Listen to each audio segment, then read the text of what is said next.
Hello, guys. I forgot my password. Okay. So I'm like trying to get my staff to let me in. Oh my gosh. Look at all the new people. I just want to smile. Hello, hello, hello. And thanks for hanging out with me for a bit. How's everybody doing? Come on, you got to talk to me. Hi, I'm doing well.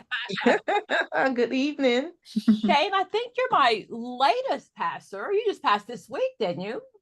That's lovely. No, not I. No, Shane LeBlanc. I passed it. Shane No. LeBlanc. You passed this week, didn't you? What's this letter?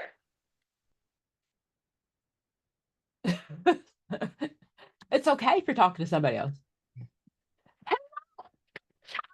Say that again. I'm sorry, Dr. Pam. I said, you're probably my newest passer, right? Did you pass this week? Yes, I did. Oh, that's somebody else who passed this week. Oh my gosh. Kelsey, what did you pass? Who said that? Clemmy. Mariana. Who said it? Clemmy.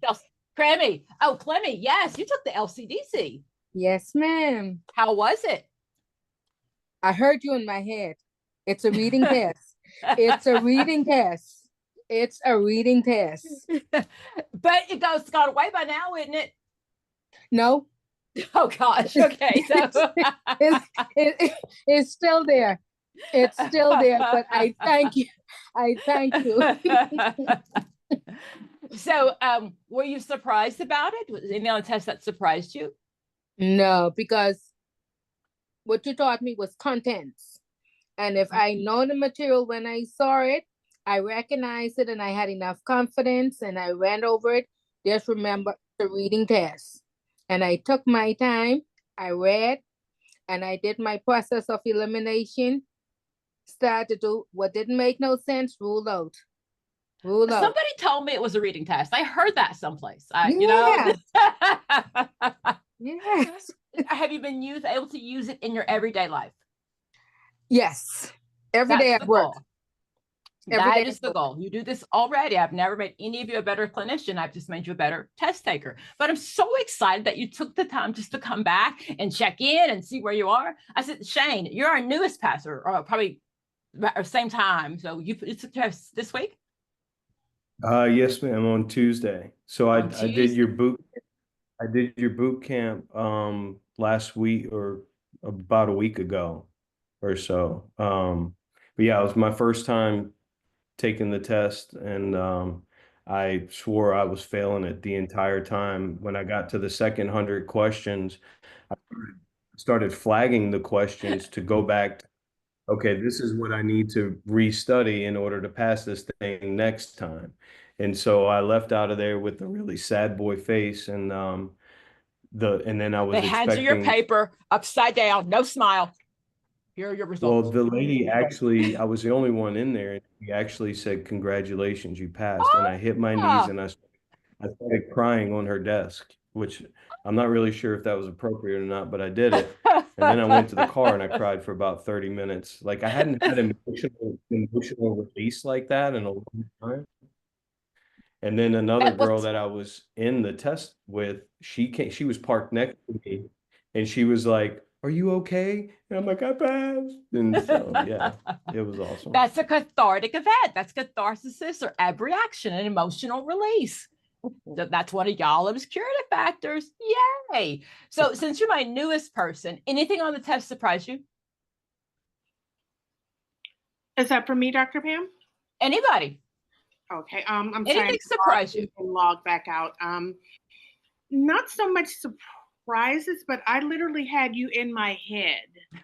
I know. I tell you, I have to be in your head. I was just hearing you say it's a reading test. Stay in the question. Stay in the question. So when I started getting a little nervous, I was like, Dr. Pam said, stay in the question. And that's what I did. And difficult test. I don't want to take it again, but I have shared your resources with so many people at different universities. I'm like, this is how you pass this exam. Thank you. I so appreciate that. We get most of our business from word of mouth. So I released the first video in the December of 2018. And if you've seen my other videos, when I was like a lot heavier, especially during COVID and pre-COVID, you know, I swear nothing fit after COVID. I had no clothes to wear, but all my clothes shrank during COVID. I don't know what happened, but honestly, we really weren't sure anybody was ever going to watch. And my girlfriends kept saying, why are you putting it on YouTube for free? And my only goal has always been that I don't think this sheet of paper should stop you from what I believe your God has called you to do. And I truly, truly believe that. I don't believe that you woke up one day and said, let me be a counselor. I think you took a path that led you places that you were supposed to be at that time. And all of you have baggage. I know, just because you're a counselor. Just your baggage may be a little smaller now. Yes, definitely. So anything else has surprised you? NCE, right? I took the CRC, but I will be sitting for the NCE. Girl, if you can pass the CRC, you can pass the NCE. CRC is hard. Yes, and that's what one of my professors said when I contacted him to let him know. And he said, yeah, if you pass the CRC, you will pass the NCE. Oh my God, there's so many laws on the CRC. Oh, that's hard. That is so hard. I tell you, I will never let it lapse. I'm never doing that again. Ever. That is one of the hardest tests. That I tutor psychologists sometimes, but those are the two hardest tests I tutor. Those are hard, hard doing content. Yeah, I'm impressed. I'm very impressed. The NC will be a piece of cake. Oh, thank you. It really will. So yeah. Shireen, how are you? I'm well, Dr. Pam. How are you? I am good. What state are you in right now? I'm in Texas. You're in Texas. So I'll tell you a little about Shireen's story. So anybody live in Louisiana, Mississippi area? I'm gonna tell you, those states just don't like outsiders. They don't like, I might say a little racist maybe, but really, they really do not make testing easy, and not at all. And Shireen and I coached together, and she was so ready. And they told you something about go back and take another class. Yes, they did. They wanted me to take another class in the DSM-5, because when I graduated, it was the DSM-4. The DSM-5 was not in print yet.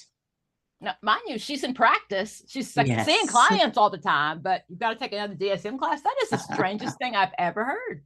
So she moved states. I'll show you Louisiana. So she moved states. I don't know. You can tell your own story. I don't have to tell your story, but moved to DC, Washington State. Was kind of freaked out by people. That's putting it mildly, but yes. So, but to move states to get a license, that's how bad she wanted it. And that was really not necessary to take another class. That was so not necessary. So, and I see on Facebook all the time, they just want the money. Where does the money go? Colleges get the money. So it's not like the board is getting more money. Yeah. So I just think they make it a lot harder than they have to be. And I've had quite a few people that moved away after Katrina and kind of come back, and just no reciprocity, no anything. Do they realize they're at the bottom of the reading list in America? I just don't think they realize that they're like the bottom. I'm not making that up. You look at the schools in the north, the schools in the south, especially that area, don't do as well. Sonia, you're still at the beach. You've always, every time we met, you've been at the beach. Yes. How are you? Good. Great. Tell me how you've been doing. My best friend. Just still unreal. I passed the test in January the 28th. So So, tell us about it. What was your experience like?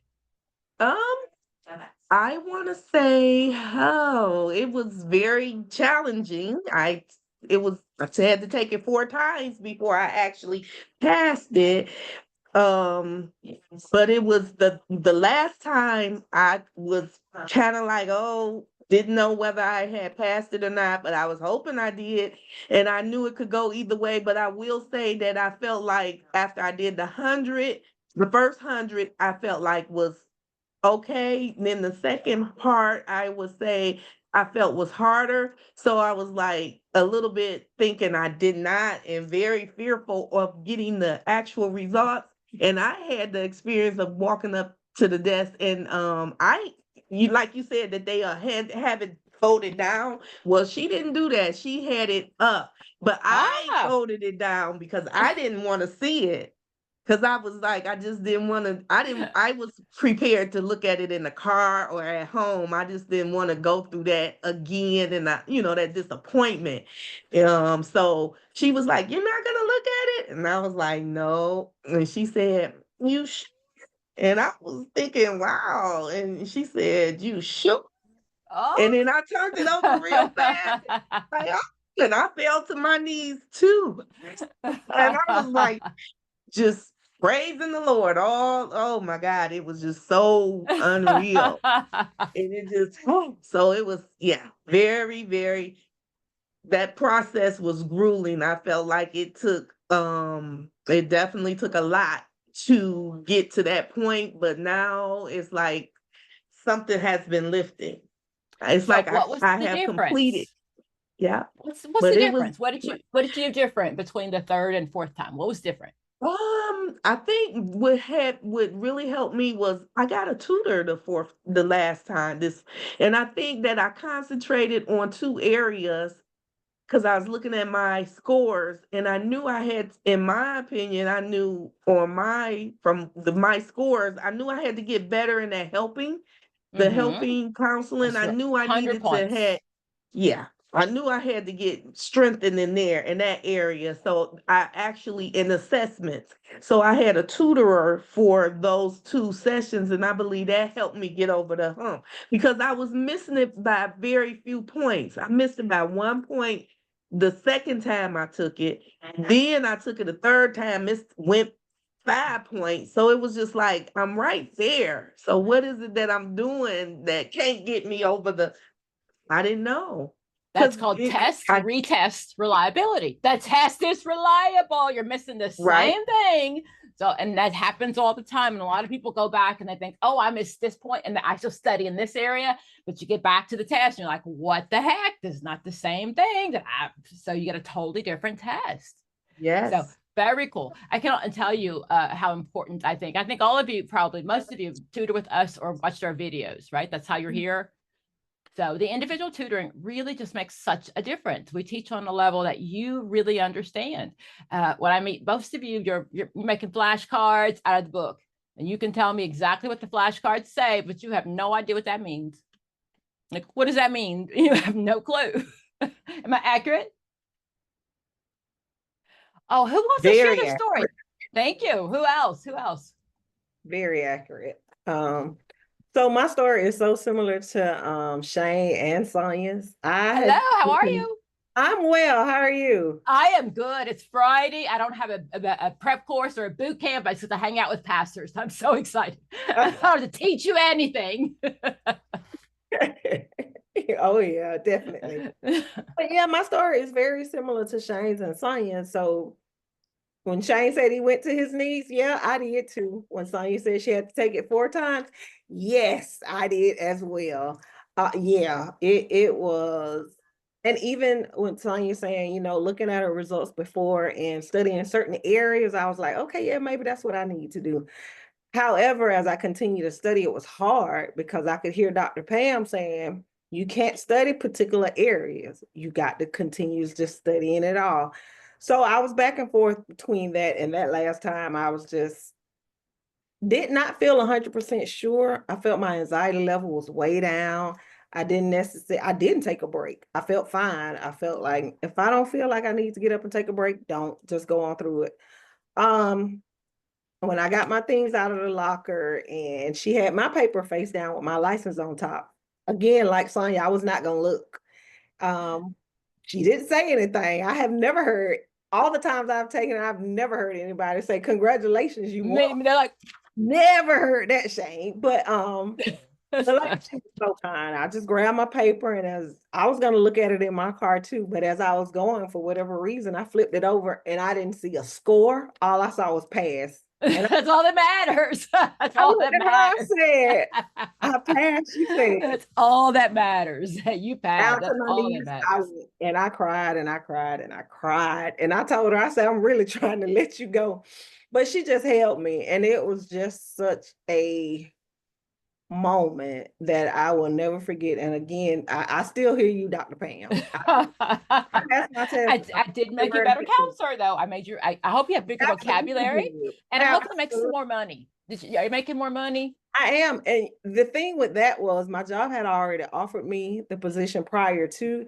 So I couldn't really celebrate that because I knew I had this test in front of me. So now, yes. Yes, now I can really say, thank you. That's the goal, right? To make more That's money. the goal. That's why you went to school, to make a difference in the world. But I do it for free, right? I want to have a good life and make lots of money. When did you pass, Tasha? February 19th. Oh, so just recently too. You're just recently also. Stacy Castillo, who's always so very quiet. It's like pulling teeth to get you to talk. How are you? I'm doing well. Like everyone else, the weight is off my shoulders. I can relate to Shane's story as well, that I didn't want to look at my score, but when I did, I kind of started crying. And I'm like, oh my God. It was just like that catharsis you said is a relief. Absolutely. Yeah, Absolutely. I can relate to everyone's story, and I was surprised that there was a lot of reality therapy questions and a lot of group questions. Can I clarify? Can I clarify? So those who've taken the test, I hear group, you've got to have group, but they're not all really group. They're kind of like a career in a group, or knowing what narrative therapy would do in a group. They're not always really about the group process, like forming, storming, norming, performing, and then over. So there's some like that, but just because they're written in a group, they still don't count as a group question. So they count as like code of ethics, they count as whatever subject matter it's you're measuring. And yes, some of them are in groups, but they're not always about, do you know how a group processes? So sometimes it's, do you know what Freud would do in a group? Do you know what Freud would do in a family setting? Yeah. So did you find that? And please correct me if I'm wrong, because I always want to make sure I get it accurate when I tell people. Yeah, I think you're right. If I hadn't come across your videos and understanding the material, because it's like reading the questions, there's innuendos, so you have to know what they're inferring. So that's why I think I passed, and the grace of God and your videos. I think you studied a little bit too. I'm just saying, I think you put some effort in. You can pray all day, but prayer without faith, without works is dead. You actually have to study. You have to know the people. So the vagueness, someone want to talk about that as a test really as vague as it seems. When I tell people it's vague, somebody want to speak to that? I can talk about that a little bit. Go ahead. So I feel like, hi. I feel like it was like the essence of like, it's like you study and you use the test is the essence of what you studied. You know what I mean? Like it's all of the things, like you have to know everything, even like random stuff that, like I remember I was in a session with you and you mentioned something about Gottman, just very briefly. 4 Horsemen, yeah. And I was like, and then when you were talking about it, I thought about stuff that I learned when I was in class, and and I tied it in, whatever. But when I got to the test, that stuff was on there, and I was like, oh, good thing I was paying attention and not like playing on my phone or something, because it's the stuff that you study, but when you're taking it, you're like, I didn't study this, but you're like, but I kind of did, like it's the essence of everything. And I remember the first 100 questions, I was like, Dr. Pam didn't teach me this, and cussing out Dr. Pam because I paid that money. This wasn't on my test. No, it wasn't that. It was more of I had to make sure I took the break, and then I had a little revival. out there by the window. I stood by the Okay. window. I said, can I stand by the window? I stood by the window and had a good old talk with God. I was like, look here now. I was like, So I I did just my stay in the part. bathroom and cry during Yeah, the break. well, That's what and I hope I prepare you. Usually in group, I try to tell you what to, especially if you're a first time test taker, what to expect with them patting you down and all this, your hair and your glasses and your watch on the, and your glass on the spinny thing. So I hope I well, prepare you for that. well, for And me, if not, give me some tips so I can share with other people when they're taking the test. Well- As you get there, what's it like? well, right before, I had to go and take my last session when I was. Sandra, if you're talking, Chandra, talking to me, you're muted. Oh, am I muted? Can you hear me now? Can you hear me now? No? Let's hear her. Can you hear me? can hear. Listen to me. Hold on. I can hear. I can hear. Yeah, so can I.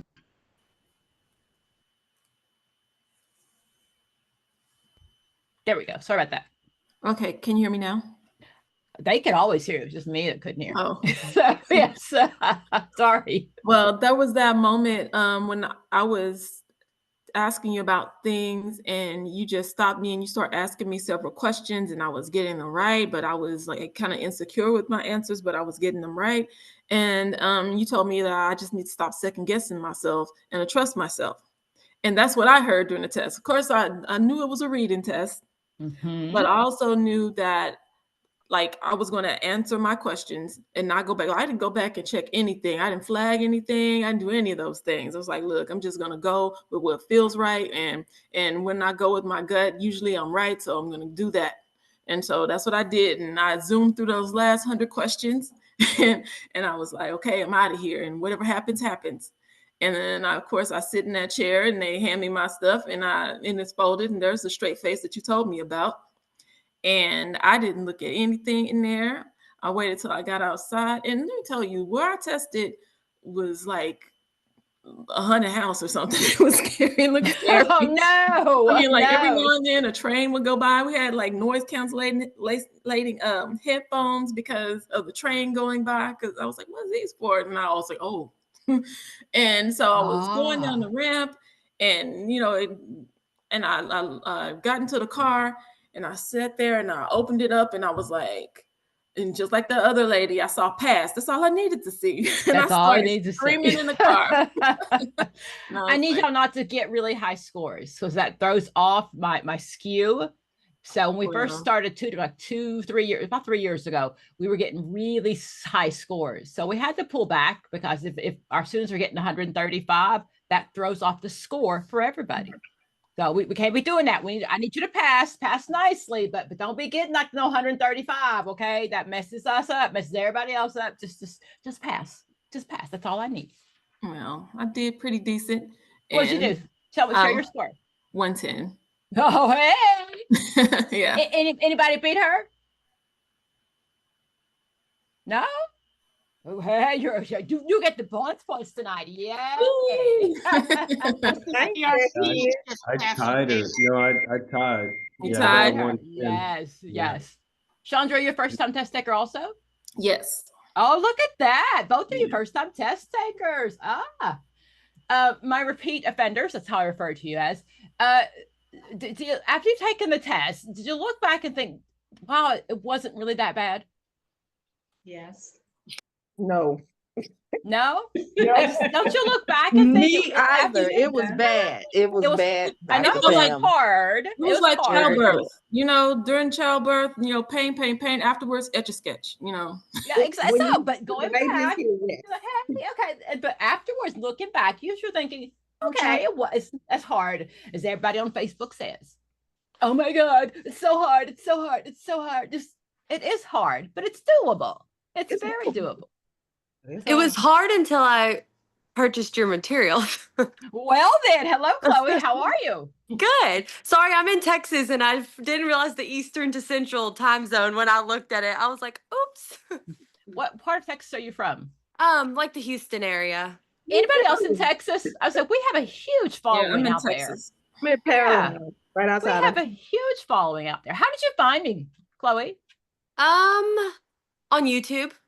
I just typed in different things and you popped up and then I just started watching all of your free videos and then I took my test a couple times and failed, and I was like, I need to start purchasing her stuff. And so it was seriously once I purchased it, and I tell everybody that I'm like, I didn't purchase all your materials, but I purchased recordings and I purchased the boot camp. And that last time that I took my test, like, and I wrote, I'm about to get married, so I wrote my future name down and I put LPC next to it, like you said, and I swear, and I put a little Bible verse, and between every single, like when I had a break, I would sit there and I would pray, and I'm like, okay, this is it, like I can feel it, and then I passed, and it was great.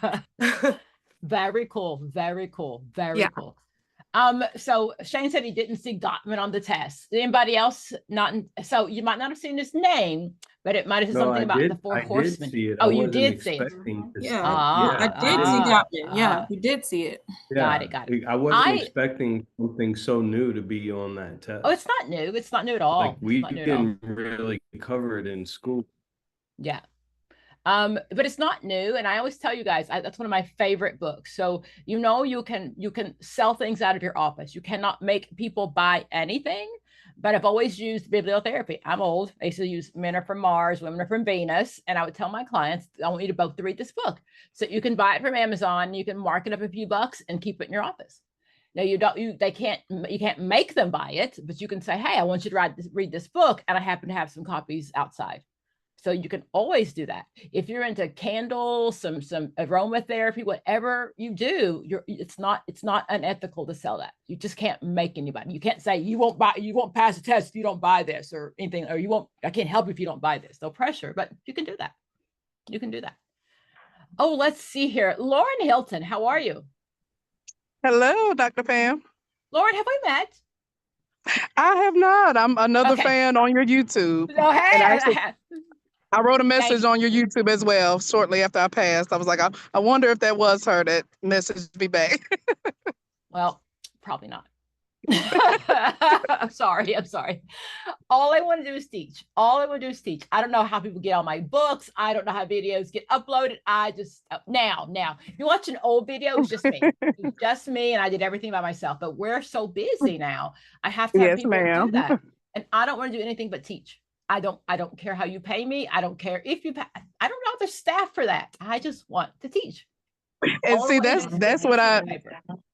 that's what I needed this time around, Dr. Pam. I mean, I'm sorry, I said Dr. Pam. That's my supervisor's name, Dr. Pam. That's what I needed this time around. I needed someone to teach me and not me just reading a bunch of books because it wasn't working. No. And you read that purple book too, right? Yes, the How many of y'all purple started book, the purple book? Hellwick book. Purple book, show of hands. Everybody started purple book. And so teacher said it was the best book ever. Everybody says it's the best book ever. It really Yes. was at a time. It really, really was. Back before COVID, it was the best. The test questions were written exactly the same way the purple book was. Yeah, Well, I know for me, just I wanted to comment on the part where somebody said something about turning off Facebook or something on Facebook being so hard. That's what I had to do this time around because I was one of those that was always on some site, YouTube or Facebook. And I'm just like, I started to get discouraged because this was my third time coming in. And I'm like, everybody is like, this test is undoable. But then I watched one of your last videos and you're like, this is doable. So using mindfulness, prayer, all of it, it really does work. Oh, my little Naomi, you and I were together for so long. We got to the CPC and the NCE together. Yes. So smart, like all of you, smart as all get out, just so smart. You were the smart kids in school. I know that. You just didn't know how to take a standardized test. Yes. My little Naomi, go ahead. I took the CPCE 3 times. The second time I was just desperate and I just started looking up on Facebook CPCE and I found Dr. Pam's website, which I'm glad I did. And then I started tutoring. I tutored in October, took the CPCE December and passed it on my 3rd try. And then I took the NCE March and passed it on my first try. I felt like I was never gonna pass the NCE because I had a PTSD from CPCE, but I mean, it was hard, but just taking your time and reading through it's doable, definitely. So Naomi, so I always say the CPCE is harder. Do you not agree? I agree. They're different, yeah. But I agree, yeah. I think it's harder. And if you pass the CPCE, let me tell you about Naomi. Naomi, first of all, she still likes me because I told her if she didn't put herself first, she wasn't going to pass. She's got little kids and a husband she has to take care of. And I said, baby, I love you dearly, but if you don't set up some time for you to study, you're not going to pass. You're just not. And she was not happy with me, but it worked. She showed up for the next session and it still worked. So, and also I see you have lipstick and makeup on, so you must be back at work. Not yet. I okay. have a job waiting for me. I'm gonna be the most paid there. Most yes. Yeah, so I am bilingual, so I'll be the only bilingual therapist there. I will be traveling. I live in Odessa, but I guess there's not many bilingual therapists in town, so I will be traveling to Pecos. That's an hour and 30 minutes from here, and to Monahans, which is 30 minutes from here. So I'll be doing Tuesdays, Pecos, and Thursdays, Monahans, Monday, Wednesday, and Friday, my city. Did you have to negotiate your salary, or do they offer you more money because you were bilingual? They offered me more money because I am bilingual. Yeah. Yes. I'm so proud of you. I'm so proud of you. Mariana, how are you? Hi, I'm good. How are you? I am good. Tell us about you. Oh my gosh. Okay. I don't know where to start. So I took the test last week. Oh wow. Last Tuesday. And you and Shane were at the same testing spot, maybe. What city do you live in? Well, PA. No, Shane's in Texas, right? Okay. Okay. So I took it really early in the morning. I mean, I'm so happy that I'm to and through. I studied so hard. I studied from October. Well, I've been studying for a while before that, but I really, really started studying in October. And I booked an individual session with one of your tutors, and it's just been phenomenal. Group has been also so helpful. It's definitely a reading test. I had to tell myself to slow down and read as much as I can, even though I was so nervous. But what really helped me was just kind of slowing it down a little bit and just reading, taking my time. And then also just visualizing myself passing and me being in this passer's Zoom right now. Yes. Visualizing myself. Yes. And then also applying for my LPC, which I'm doing right now. And I already got a raise. Everything has just been so amazing right now. Very cool. Can you tell me a percentage or how much of a raise that you got? Usually I say the average, most people make the average of $10,000 a year after they get their LPC. Is that close? It is. Well, so I work at a group private practice and I'm a 1099. Got it. I'm not a W-2 employee. So it goes by percentages of how many clients I see. But it's estimated around what you just said. Yeah, that's what I usually say on Facebook, that most of my clients within the next year, and that's just the beginning. That's just in the beginning. Your salary is just going to keep going up and up and up and up, and you have all these possibilities. So very cool. Thank you. I enjoy my Saturday night groups. I really do. I do. They're fun. I try to embarrass everybody to think you remember. I step on your toes purposely because I want you to always remember. And my people that are quieted group, you know, I'm going to call on you, right? You always know I'm going to call on you if you're quiet. So just go ahead and say something. No, not yet. Tasha, that's a nice increase. That's a nice increase. Whoa, whoa, whoa, whoa, girl. Oh, let's see. Who wants to go next? Tell me about your story. I'll go. I have a group in like 15 minutes. But I took my test on March 5th and I passed. Hi, Kit. How are you? Doing well. How are you? I am great. Do I know you? Yes. Well, no, but yes. I've been on some of the groups before. Okay. But I haven't been on the groups lately because I took the test on the 5th. But I was working with Jasmine. Very cool. That she was in her graduate program. I mean, her doctorate program. So me and her have been talking about that. I let her know that I passed, and she was like, so now you can apply for that doctoral program. And I was like, whoa, girl, slow down. No, whoa, girl. Let's get it done. Let's get it done. Like, slow down. Let's get this LPC, and then I can go, go back to school and everything. I'm also in Pennsylvania. So I took the NCE, and I didn't get a 110, but I got a 109. So we're right in the same area. The entire time I was taking the test, I was like, you know what? If I don't pass this test, at least I know what it looks like. I'll take it again. I was sick the entire week that I had to take my test. I got sick that weekend, and I had already postponed my test twice. So they weren't letting me postpone it again. So I had to go in like ill. I had like a runny nose, like the dry cough, and I couldn't have anything in the room with me because I didn't apply for any of the accommodations. So I just suffered really like the whole test. I took my break. I like drank as much water as I could. I was like blowing my nose. I know they were looking at me like, this girl is crazy. But the way they handed me back my results was like only my picture was showing at the top. And like you guys were saying, like no facial expression. She was just like, here you go. And I was like, I don't know. Like her attitude seems like she saw a score that doesn't sound like I passed. And I was like, I'm going to wait until I get in the car because I don't want to cry in these people's rooms. So I picked it up. I looked at it, and I didn't see the score either. All I thought was pass. And I was like, that's enough for me. I got in the car. I called everybody. I was like, I told my friends, I was like, if you don't hear from me after today, it's because I did not pass this test and I cannot talk to you. Like, I just need to get my mind together. So I FaceTime my friends, and they're like, well, it's good to hear from you. It's good you didn't go missing.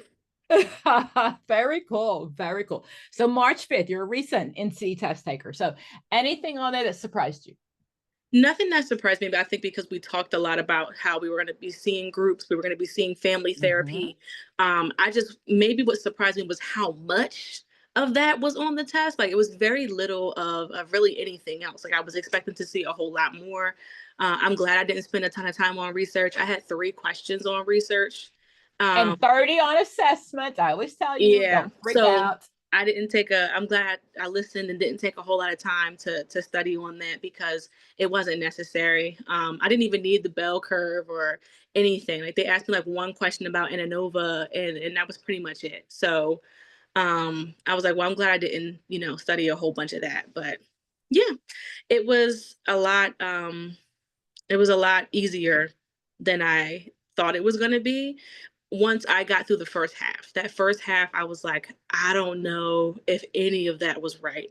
And I did flag things and I went back to them, but I was like, you know what? I'm not going to change the answer. So I just clicked. I was like, I'm not going to change it because I'm not going to feel any more confident about what I changed it to than what I picked. So I didn't change any of my answers. I left it exactly there.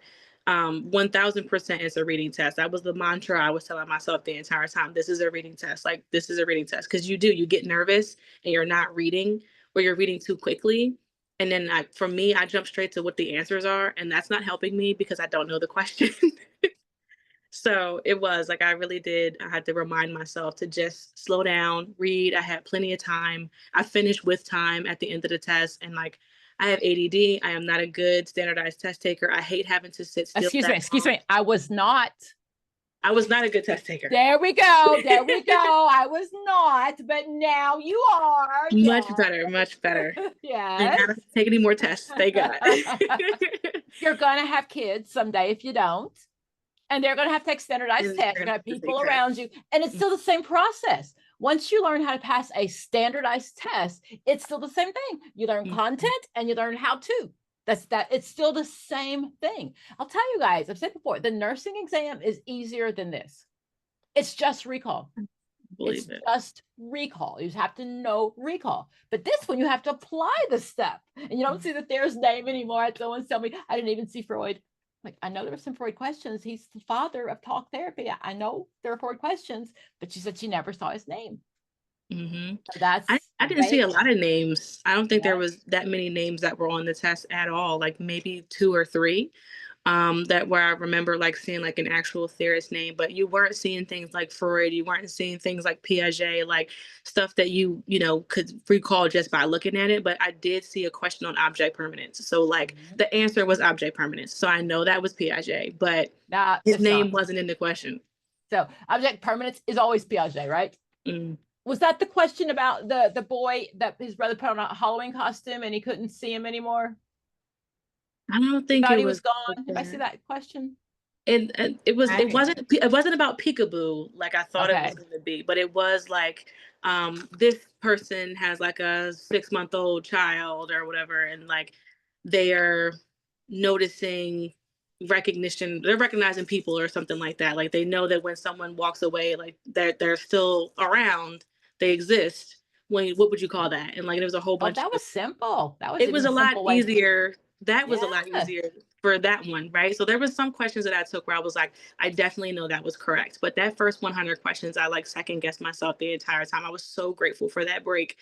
I was so glad I decided to get up and leave that room for the break, because I was like, I'm gonna take the whole test. I would not recommend that. You know, that break, like me just walking around a little bit and coming back was like, you know this, like you've studied this, just like finish the test so you can go home and take this medicine and go to sleep. You did it. You did it. You did it. You did it. So when did you pass? March 5th. Oh, you're recent. Yeah, very recent. Very recent. Very cool. Very cool. Anybody else who wants to share? I'll go next. Hi, how are you, Terry? Hi, so I took my test within 24 hours ago. We've got the newest test taker. Girl, why you should be drunk already. It's Friday at 6. Tomorrow. Look, no. Okay, I'm just saying. But, happy hour somewhere. Yes, I left out of the testing room probably at about 6:45 yesterday. Wow. Yes. So what time did you go in? What time did it start? Say it again. What time did you go in? My test was at 2:30. First of all, I didn't want a late test, but that's the only thing they had around the time that I wanted to take it. Okay. So, I would have died. I would have died. The whole anxiety during the day, there's no way I could have done that. When I got there, it was crowded, so I had to sit there and wait. I would have had, I would have taken my Xanax anyway. So, but that would have had a heart attack. So like right now, just hearing, because it was so recent, it's so emotional. It's very emotional. Just hearing everyone talk and just my experience with it. But I'm glad I passed. So look, tell I'm still clapping. Anything that you would do different? Anything you'd study differently? You do differently? Well, I've taken the test several times. I tutored with you all once before and missed it by 5. Okay. Then I tried to take it again on my own with just listening to the videos and missed by 10. So I was like, nope, got to go back to Dr. Pam and do tutoring. And I passed. So would I do anything different? No, I listened to you one day talk to a young man in our group a few weeks ago. During that time, I was having a family event, but I was like, Dr. Pam said, put yourself first. So my family was downstairs and I was upstairs studying. So I put myself first. I've had a lot that last year I lost my dad. I used to be in the hospital room just studying. And it was a Saturday when he passed away. So I probably just got out of group. So yes. So it's a lot, but I did put myself first this time, and it was crunch time. So me and my tutor, we tutored twice a week. and we got it in, and she was amazing. And the resources she gave me, I can't even talk. Look, because she was, and I Who's owe your a lot tutor? to her and to you, Who's your tutor? Coach Lolita. We have a coach in the room. What? Yes, she was absolutely amazing, and she took her time with me, because I was one that said I'm not a good test taker. I was like, am I having comprehension problems? What, I cannot get this. In the way she taught me, I mean, it sunk in. The resources she provided for me, it just all sunk in, and I was able to pass the test after taking it several times. So thank you so much, Coach. So Coach Lolita is on my staff. So everybody on my staff has been in your shoes.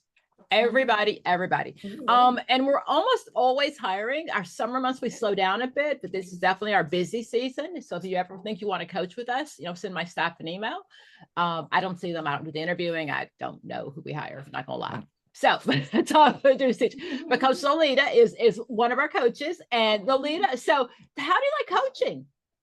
I love it. I love the flexibility, and congratulations to everyone that passed. I was in your shoes at one time and it feels so great. But I love the flexibility, how you can schedule and work the days that you want to work. I love it. And I get a joy when my students pass. I want to say Terry was my 9th student that passed, and Mariana was my 8th student that passed. So I am so proud of the both of them, because I know Mariana took hers last week and Terry took hers 2 days ago. So I love it. Yesterday. Yes. So Lolita, how does it feel to go from the other test, from being on the other side to being a tutor? How does that feel? Empowering, because when I used to be in your classes, I used to always wonder, how does she know this stuff? How does she know this stuff? And it's just repetition. And I tell my students all the time, it's just repetitions. I still even have the posties all over my walls, because sometimes I still glance at it. So I feel empowered. Now, I would have never thought that you'd be a tutor. You were quiet. Yes. You were very quiet. I would have never. And sometimes I'll say to my staff, hey, this person will be really good. But you were quiet. I would have never guessed that you wanted to tutor. So I'm so glad you're on our team, first of all. So when did you take your test? I took my test in July of last year. So it'll be a year this July. And I passed by 22 points. I had never heard of you, but when I had failed the test the first time, because I graduated in 2015 and I had a fear of taking tests. And so I was in supervision, and I had, of course, failed the test, and one of my peers had passed. And I said, well, what did you do? And she said, Dr. Pam. And so I looked you up. And so I did the 12-week course, and then I did the boot camp, and then I took the test. Very cool. Very cool. Dr. Pam doesn't look like all those other tutors. She doesn't look like Rosenthal or Hellwig. So she's a little different. And my videos are so much more fun. I'm just gonna put that out there. You guys know that. So much more fun than the purple guy. So Lolita, I'm glad you passed it. I'm glad that you're part of the staff. And guys, really, we always hire from within. So we really love people that, we request that you work, I don't know what they request. I think 5 hours a week minimum. You have to give nights and weekends. I think that's the rule, but I don't know. I'm not gonna lie. I have no idea. Geraldine, how are you? Hi, I'm fine. I'm doing well. It's nice to see you. Same here. Nice to see you. I like it when you come when you guys are like already passed and like you have makeup on and you're all cute, because we were tutoring, some of y'all was looking rough. I was crying, some tears. I see you after pass and like, oh look, that's a different person. Yeah, well, I just came from work. So yeah. I popped into one of your groups one Saturday. A Saturday before doing my exam on a Monday, and I did it. Was it a Monday? Yeah, the 6th of February. And I remember coming in there and you said you were really concerned because of some of the answers that I was giving. But I had been listening to you for some time and I was using the Purple Book. I was using the Purple Book, but I was also listening to you. And then what I did that very week before the group call was I just made my entire house a classroom. I mean, the bathroom, the mirror, next to the TV, the couch, the refrigerator, just post-its of everything that I was listening to. That made a big difference for me because I'm a visual learner. So as I opened the cupboard or the fridge, I would just repeat stuff over and over again. And I think the biggest deal, somebody said it before, the biggest deal for me was hearing you say, probably towards the end of my constant listening, this is a reading test. This is a reading test. I think that's what saved me, honestly. Reading things over and over again. Some of the things I didn't have the answers to. And then the other thing I did, I also had, you said it was not the best thing, but I think the combination of all of them. So at nights, my nephew, I would just give him these cards and he would keep going over and over and over again. He just graduated high school. He's like, you know, you can get the answer in the question. And I'm like, I heard this somewhere before. The answer is in the question. So I literally started looking for the answer in the question before going to the options. And I think that helped me a lot. And the exciting thing was that I have not put in one application for a job. The day that I shared that I passed, I had contracts being thrown at me. So right now I have 3 contracts. Oh, look at you. That's undecided. No, that's indecisive. Undecided means you have no idea what you want to do. And now you've got all these choices. That's indecisive, right? I don't know what to do. Oh, they're always just throwing Well, money I'm at doing all me. 3. What should I do? I'm Doing doing all all 3 3. of them. Yeah. So I built my own caseload from these different contracts, created my clientele. I love it. Very cool. I Very go cool. to the office twice a week and I work from home 3 days a week. Where do you see yourself in the future? So I'm also a naturopath and I have a passion of one of the other things I will say, I was listening to one day. I got my master's in 2010. Took a long time before even attempting to take the exam. And I'm grateful that I passed it the first time. But I had resistance to doing the exam for a number of reasons, not relating to fear. And I always had a passion to merge both fields, but I saw all the limitations between one end and the next. And I heard you say that to make any change, you have to get in there, and this is just the avenue to get to that area. So yeah, one of my intentions is to merge both fields in an ethical way where individuals will not just be limited to the modalities that we have access to at this time. So, yeah. Very cool. Can you tell me more about that? So what does that mean? I'm a naturopath. What did you say? What word Yes. you used? A naturopath is someone who relies on or utilizes natural means to help to heal the body. Okay. So that could be, it's not limited to using herbs, energy remedies, Reiki. I'm also a Reiki healer. I just caught a blank.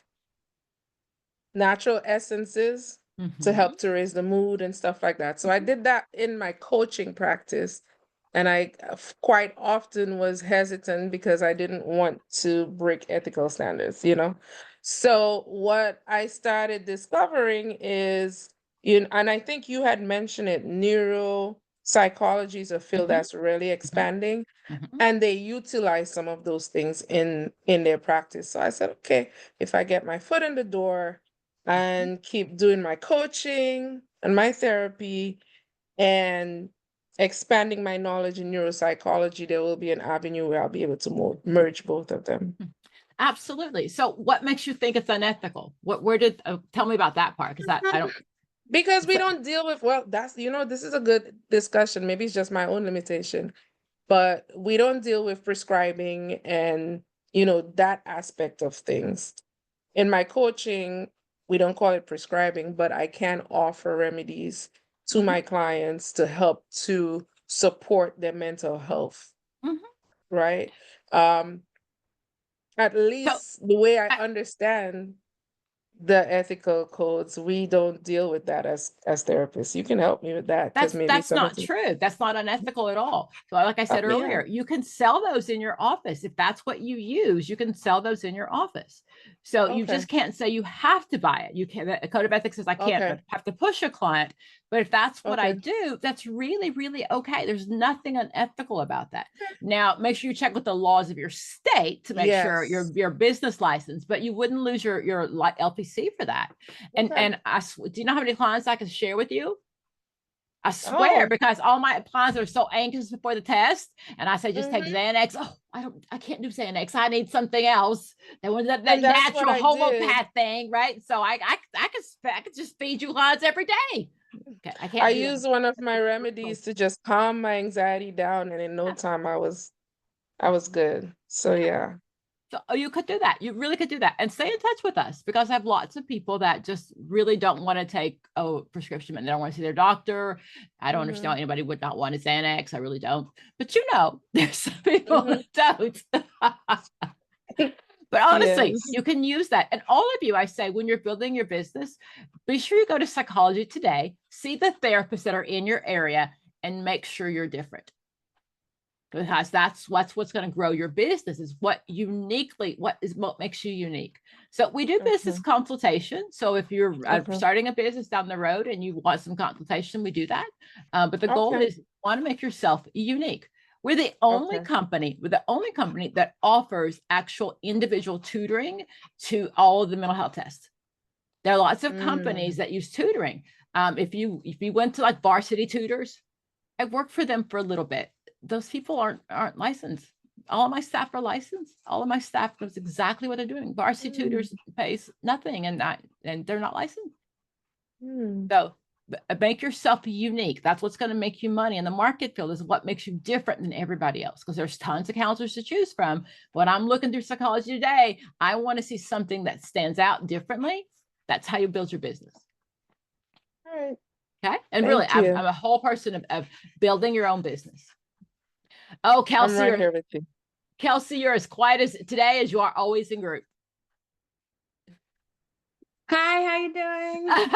I'm good. Not gonna say anything unless I call on you. Same way in group, always just so quiet. So I am 2 and through. I had taken it at NCE when I got out of grad school back in 2022. So I decided to take it again because now I've applied for my LPC in Pennsylvania. But I couldn't do that until I passed the NCE. So I successfully had done that March 5th. But yeah, differences between the first time and the second time, I had flagged too many questions, as in your videos you say not to do. I'd even run out of time just because that was the first time. So I did fail. I had made the mistake of reading the results in my car, and I obviously cried. So the second time around, I had spent the full 3 months just focusing on studying. You were in my speakers all the time, the YouTube videos, I heard you. I did utilize the Purple Book as well. So I really just took the time to study as much as I could. And I had you in my head also. It's a reading test. Know what the question is asking. I had written down, if I wasn't sure, what are they asking me? What do I need to know? Obviously, the process of elimination for the answers. It was set up a little differently as far as the first 100 questions and then your break as far as when I took it the first time. But I was thankful for the break. I went to the bathroom, got a drink, took a deep breath. It gave me that reset that I needed. So I came back, and I wasn't confident about a lot of them. I was just hoping that I had, chosen the best answer. I did flag a few. I did change the answer to only 2 of them. I know. Okay. Because I'm gonna hunt you down and kill you if you change answers. There's only 2 of them. I'm ready to fly to Pennsylvania. Okay, so but yeah, so I had then gotten through the second 100. And I had promised myself, I was going to not read the results until I got home, because regardless of anything, it was going to say what it was going to say. So I treated myself to dinner. I got home, I waited a little bit, and I was fully expecting not to have passed again. I just wasn't that confident, even though as much studying as I did. But I had looked at it and it had said pass. I got 108, so I was very proud of that. Thank you. Yeah. So I do appreciate all of the YouTube videos and all of the help that your team has provided. So thank you so much. Very cool. There is no way I could have waited that long. There's no way, no way. I had a client one time that took the test on a Friday and he left it in his car and he didn't open it. And he called me on a Sunday.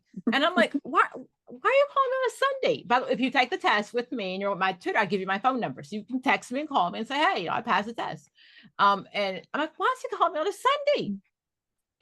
His wife had opened the exam on Friday and didn't tell him. And they had a big Sunday celebration. He was a pastor. He had a big Sunday celebration. And so he actually didn't know until his wife told him on Sunday afternoon. There's no way I could wait that long. I would die. I would die. I would totally die. No way. No way. Same here. Yeah, I couldn't. I just couldn't. But are we raising hands today? If you want to. I don't want to raise my hand. I want to raise my light. I got my light. Dr. Pam, I did the boot camp with you, baby. Was it like, it was the last one you had in February. And I said to you, I said, Dr. Pam, I don't want you to think I'm crazy, but the exam, it's not hard. And you said, no, you are crazy. Yeah, I don't know if you remember that. I go a lot. No, but I probably said that. Right. And I was just like, I'm tired, Dr. Pam. I said, I'm tired. I actually stopped studying because I felt like it was so much. It was a lot of content. And it was just a lot. It was just a lot. And I know I heard your voice in my head, like, don't buy no more programs. Don't buy no more. That's it. That's it. Whatever you got is good enough. And I was just like, it's good enough. So I just want to thank you. I want to thank my tutor, Miss Sherry. She is phenomenal. I love her. She tell me the story every time, like, listen, Dr. Pam, she tutored me too. And she told me not to take that exam because I had a lot of stuff going on in my life. And I was just like, I know. She was like, Jennifer, you ready for this exam? I don't know, because you got so much going on. Maybe you just need to sit and rest. And I was just like, yo, Sherry, I'm tired. I got to get up. Well, let's do it. Let's go. So I thank you both so much. I thank this organization. I just cannot stop thanking you guys enough. And once again, I got my license. I'm coming back for my LC in 4 years. I'm telling you, I'm back. But I'm not gonna stop watching the videos. I promise. Very cool. Very cool. I have a lot of people that get their So she's a social worker. You get their LM first. Yes. And you come back and I'm a get social your worker, LC. So yes, congratulations. Now, so I use a lot of social work questions with the NCE because the social work test has always been hard. It's always been hard. It's so the NCE people are just getting used to that. But for us, it's always been very vague. It's always been very difficult. And so I use a lot of, I mix questions a lot of times. The content is the same, is exactly the same. Listen, I sat down in that chair. I said, you got this before I put anything else. I put, you got this on my little wipey board. I put my name, Jennifer Joy Bryant, current. I put my name, Jennifer Joy Bryant Kearney, LMSW. I was like, you got this. You have this. And it was the last day to take with PSI. The PSI? It was the last day that you could take the exam. Oh, no, it was the 14th. I think the 15th was the last day. That Saturday was the last day you could take the exam with them. And I'm telling you, when I tell you, they made me feel at home. That may have had a lot to do with it too. And I had the extended time. I had my own room. Baby, I went in there. At the time, I had my wig on and my hat. They said, you got to take your hat off. I took my hat and the wig off. I said, hey, hold this. I'm not here to play. I ain't come to play today. I'm not, I had my straight back. That's it. I'm not here to play today. I'm here to, they was like, that's your room. There you go. So I took a few breaks and then I started breaking down. I was like, you listen, whatever you need to do it and let's get back to work. And that was it. The rest is history. So how did you find me? YouTube. Very YouTube, cool. playing you all the time. You said your family. I'm in bed with y'all. So you was in my bed, me, you, and my husband all the time. They know. I love Okay, he that. know I you. love that. Okay. I love it. I'm single. That's exactly what I Okay. need, is to be in bed with a couple. Loud, like I'm like, oh my God. My kids was like, Mom, you're listening to this again. I said, yes.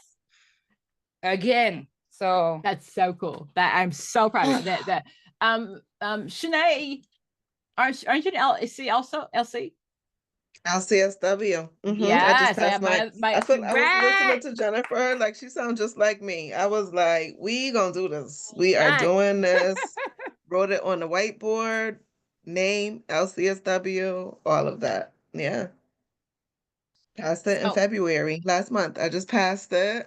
Very cool. LCSW, very cool. and that test was, it was my second time taking it, but it was Dr. Pam, everything you said was in my head, just what everybody else said, writing it down. I had big sheets of paper up on the wall, listening to you from the start of my morning to the end of my day, because my day is so crazy. I have so much that goes on in a day. So even when I'm working, it would just be a video playing in the background, a YouTube video, so that as I'm working, I can hear it still. It was just repeat, all the time. So that was that. Really, I think for me, what helped me was when I heard you say, because when I first took the test, I failed the test because I ran out of time. And I didn't listen to you the first time. I had never heard of you. My friend had passed and she had used you. And she was like, well, try Dr. Pam. And she told me she had accommodation and stuff and all of the things that she did, groups and all this stuff. And I was like, I'm not doing all of that. I'm not doing all I of ain't that. paying that much money for Dr. Pam. She ain't worth all that money. I don't know about that. I'm not doing all of that. Her rates are what? But then when I heard you on YouTube after she suggested, I said, let me look her up. And as soon as I saw you and heard you, I was all in. I was all in. Your personality, everything was the way you teach the classes was just like, yeah. It was relatable for me. It was relatable. And that, so anyway, back to what I was saying. So when I first got on and started listening to you, you had said, if you did not pass the test because you ran out of time, you need to consider an accommodation. And I heard you, and then I had my friend in the back of my head telling me she did it. And if it wasn't for that accommodation, I probably wouldn't have passed the second time. I probably wouldn't have passed it. So your license will say you pass with accommodations. LCSW with accommodations, right? That's what your license will say. It does not say that. Not at all. Nobody's ever gonna know. Absolutely. No, and you're so nervous about accommodations because you think like, am I a person with a disability? Do I need an accommodation? Does that fit me? And what is my doctor gonna think? Or all these thoughts go in your head, and then you have friends or people that took the test and they didn't have accommodation. You just hear so many negative thoughts around it, or you're not going to get an accommodation. And I was like, you know what? Dr. PM said it. I'm trying it. And I did, and I got it. And if it wasn't for that, I probably wouldn't have passed. Thank you for sharing that. I really appreciate that. I really do. Thank you, thank you, thank you. And really what I try to say, and think about all of you that have had doctors that don't always speak English you can understand. They had to pass a test in English. So you have accommodations, whether it's language or whatever it is, most people have had accommodations. And the test is American English. And a lot of my Caribbean people, right? You say, I swear up and down, I speak English. You do not speak American English. You speak the Queen's English, but America got some terms that we come up with that'll be on the test. If you don't understand that.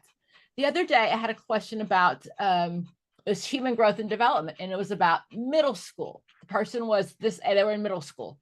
And if you didn't go to school in the United States, you don't understand what grade middle school is. So those little things like that really make a difference. So knowing that in most states in America, it's 6th, 7th, and 8th grade, makes a huge difference. Just that little thing that if you learned English and if you didn't go to school here, it's a lot. It's a lot. Both of my children, my two oldest children, have married people that were not Americans. So I've learned a lot about American idioms, things that we think we should know, but they're not the same. They're just not the same, right? I told you recently, I told my son-in-law that my daughter would have a cow. He's like, I'm her husband. How's she gonna have a cow? Like, what does that mean? So that's American English. That's American idioms, and it makes it so much harder if you don't understand those things.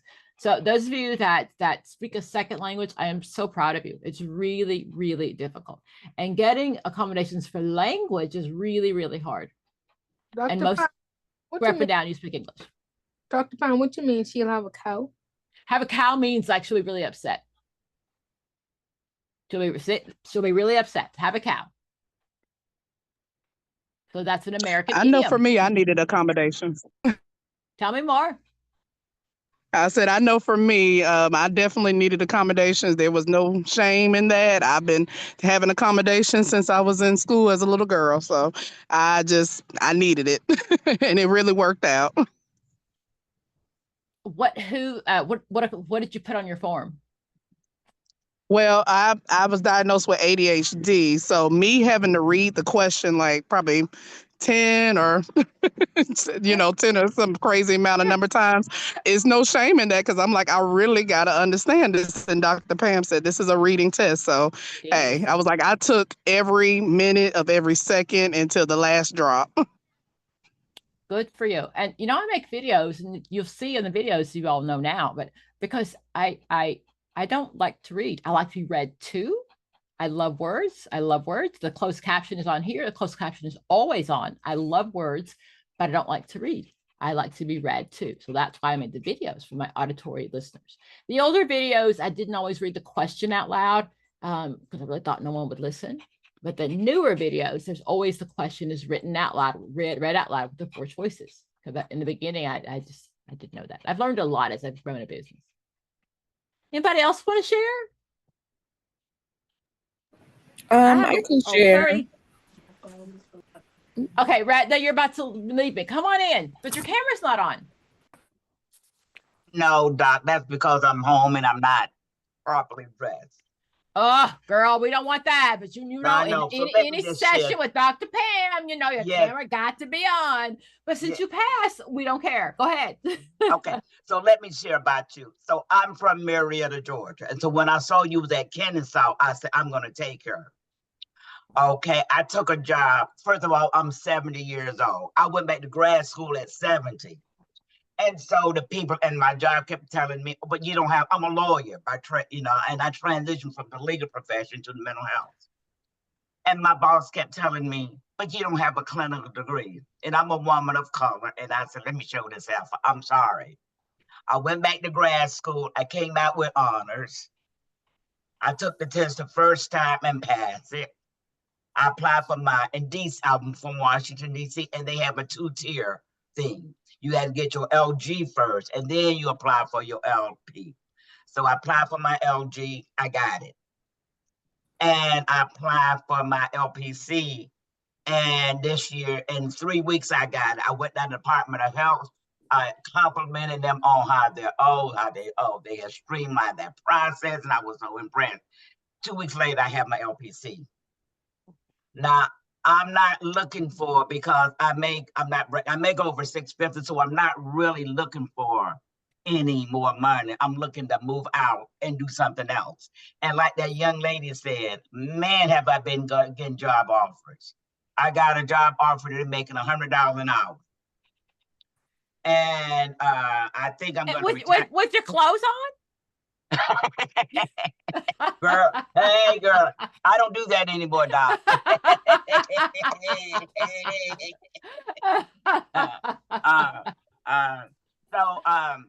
then I want to show the young people that I deal with that age doesn't make a difference. You can do anything if you put your mind to it. And don't give up. When you have a bump in the road, it's all right. to make that turn and go in another direction. But remember to pray, because you really need God guidance to lead you where he wants you to be. So that's my story. And I am so, you should see me just be smiling. And I got young people that I work with, I guess younger people. And they are upset that I passed and they still trying to get there. But I've been trying to tell them, what have you thought about Dr. Pam? I said, well, that's who I use. I took your boot camp. And what I did, though, I went on Facebook and said, are there any study groups out here? And we formed a study group. We bought every resource and we put it in that, we created a link and everybody had access to that, to the study guides, and that's how I studied. And you're right. The first thing I did when I walked in, I diagrammed the bell curve, so I would know what the answer would be. And as I was leaving, they gave me the paper, they fold it up and give it to you. I said, Lord, well, you might as well look at honey. When I didn't holler until I got in the hallway. I said, oh my God, I passed it all. Go, damn, I said, look at me, and I am real proud of myself. You should be. You should. I am like, look at Redna Mae Pullins. And I just got one. I work for I'm a trainer for involuntary hospitalization in DC. We call it an FD12 process. And one of the psychologists wrote me today, thank you, Redna Pullins, LPC. And he just like, it's so nice to be like, wow. I just want to be, I want to be like, I want people to see that it's all right to go back to school, to do something different, to make that change. And because we have a lot to do in our community. We have a lot of mental health illness in DC, and it's really, really, really bad. And I work for the DC government. I work for the Department of Behavioral Health. And I've been here about 11 years. So let me hear this again. Are you 70 now, or you went back to school when you were 70? I went back to school when I was 70. That's so amazing. I went back to school when I was 50, and I thought I was the shit. I ain't gonna lie, I'm like, damn, but 70 is like, I'm so impressed. I'm so impressed. Wow. Thank you. And what I prayed for, Doc, was to God to send me to a school that I could afford that was accredited by K-Croft. And he did. And, of course, like I do, I took some of that student loan money at first, and I said, keep playing with God. He's going to punish you. So I was able to pay for my degree myself, which was a blessing. That's amazing. So ladies, don't give up. You know what I mean? If y'all looking for a job, DC's looking. We need you guys. So come to DC. And I'll be serious with you. I'm afraid to get a job in DC right now because Trump might fire me. I'm just gonna put that out there. No, yeah. Oh, yeah. Just saying, Yeah. But Doc, I went to high school in Marietta, Georgia. Oh, very cool. And I went to elementary school in Smyrna. So I know you are you still at I'm in Chattanooga. I live in Chattanooga. But yes. Oh, you live in Chattanooga. Yes, I live in Chattanooga. I teach in North Georgia. No, I teach in North Georgia, but I live in Tennessee. Yeah, oh, absolutely. Okay, got you. But you were an inspiration. I really, really appreciate it. And I kept saying, she says a reading test. She said, the answer is not what you do in the field, is what the book says. Mm-hmm. And I remember that. And thank you so much. Thank you. So Monique, you work in DC, or you don't work for the government then, obviously, because you still got a job. Shouldn't work for the federal government. Yeah. Well, good evening. I do work for DC government. I work for the DC school system, so we are aligned to DC government. But I have been following you for a while, so much so I do not remember how I learned about you. However, because I worked in the school system, I am a school counselor. But my background in mental health and my degree is a clinical psychology degree. So in my program, you could do either or. So I went the school counseling route, and I worked in mental health a lot when I lived in Pennsylvania, where I went to school. So when I moved down to this area, Maryland, Virginia area, you have to have your license for everything here. So just figuring out, like, you know, down the line, maybe not right now, just because I am finishing up my doctoral degree as well. So I'm like trying Excuse to me, doctor. So what's your degree in? So I'm not done yet. So my degree will be EDD and ed leadership with a specialization in school counseling leadership. Very cool. Where will I see you in 5 years? I don't know, maybe on the higher ed side, because a lot of positions that I'm seeing for higher ed, for full professors, especially in the counseling departments, they want you to have the counseling degree and they want you to have the license. So that's, you know, just like preparing. That's a pay cut to teach for college. You know that, right? We don't make near as I much. do. See, okay. I do. Just so you know, However- I love teaching, but we don't make near as much as you think of your professor does. Not at all. But for me, peace of mind, because working in a school system is just, I've worked in schools for 15 years. And I'm at the point in my life, patience wise, you know, a lot of different things. I'm just considering other options where I really love what I do and am not as stressed out. I'll say it like that in a nice way. But I like that. The way I went about studying, I listened to you. I cut out all music because I love music. So I cut out all music. I listened to you on my commute to work because I take the train into work. So no music, just listening. I signed up for boot camp. I took the boot camp last month in February. I took my test on March the 13th for the first time and I passed. So Were you surprised about the test? Anything on the test surprised you? At one point, I think once I was done with the first 100 questions, I was like, is this supposed to be? I didn't say it was easy, but to me, it wasn't as stressful as I anticipated to be. But also my experience when I got to the testing center, the women that worked there were very nice and very helpful because it's intimidating. Like you can't come in with this, you have to put this down, you have to put this in a locker, you have to sit in the seat and take a picture. It was just a lot of things, you know, one right after the other. So I feel like that eased me a little bit. And then also, I don't know about anybody else, but you have to show you have to empty your pockets and put your hand on that scan thing. And that for me, I was like, this feels like some high federal, you know, security stuff. And I was like, that in itself can throw you off. However, in the midst of them doing that, they were very nice. And even at the end, once I was done, because I still had maybe about 30 minutes left once I was all said and done. When I walked out, the woman at the front desk said to me, "Are you ready to do your dance?" I was like, "Do my dance?" And she handed me my paper and I was like, I passed. She said, "Of course you passed." So I think all those things coupled together really made the experience, you know, something that I, you know, definitely am proud of and also treasure.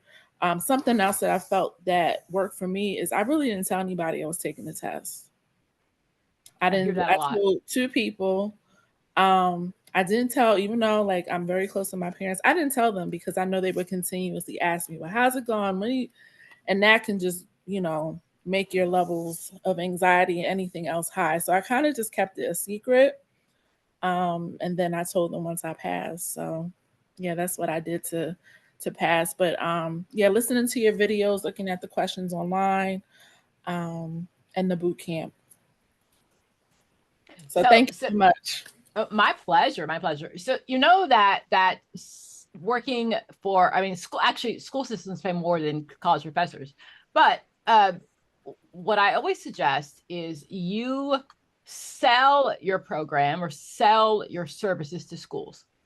If you already have that relationship with the school system, then come up with your own business, whatever it is, right? If it's, I'm great at crisis management, I'm great at grief, whatever, then have your own business, then sign a contract with the school system to then grow your own business. I'm truly a fan of working. I'll work hard all day for myself. I work hard all day to build my business, but I'm not all about working that for somebody else. So I'm a big fan of starting your own business. We have all these great skills and ideas, and we give to agencies because we think, oh, we can't do that. That's what I did. I thought, oh my gosh, there's no way I can own my own business. That can't happen. So stop giving ideas away. Come up with your own LLC and then contract with the school system, especially when you already have the inroads. You know who to call, you know what the need is. So even if you have a crisis team, when there's a crisis, that you bring your team in.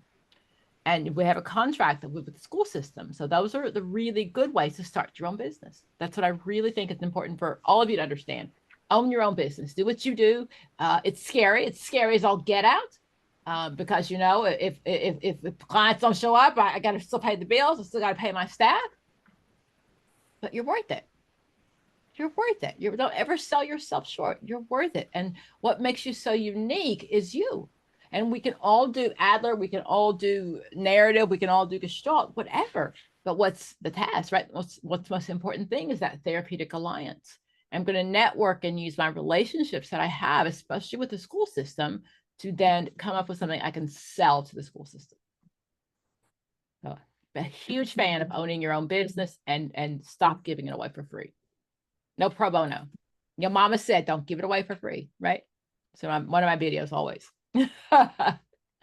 Monica, thank you very much. Valeria, you were in group with me a lot of Saturdays, hanging out with me on lots of Saturday nights. Yes, and I could not believe it. Like 2 weeks before I took the exam, I told Latoya, like, I think I'm gonna reschedule it. I don't think I'm ready. And she was like, Val, you are ready. Like, I would tell you, I would not make you waste your time. You're ready. And I didn't believe it, but you know, I got there. I take Xanax, so only as needed, PRN. Only as needed. So, yeah. I took my Xanax because I got there and I started to feel panic. I was like panicking. So I took it, you know, no shame. I went in there.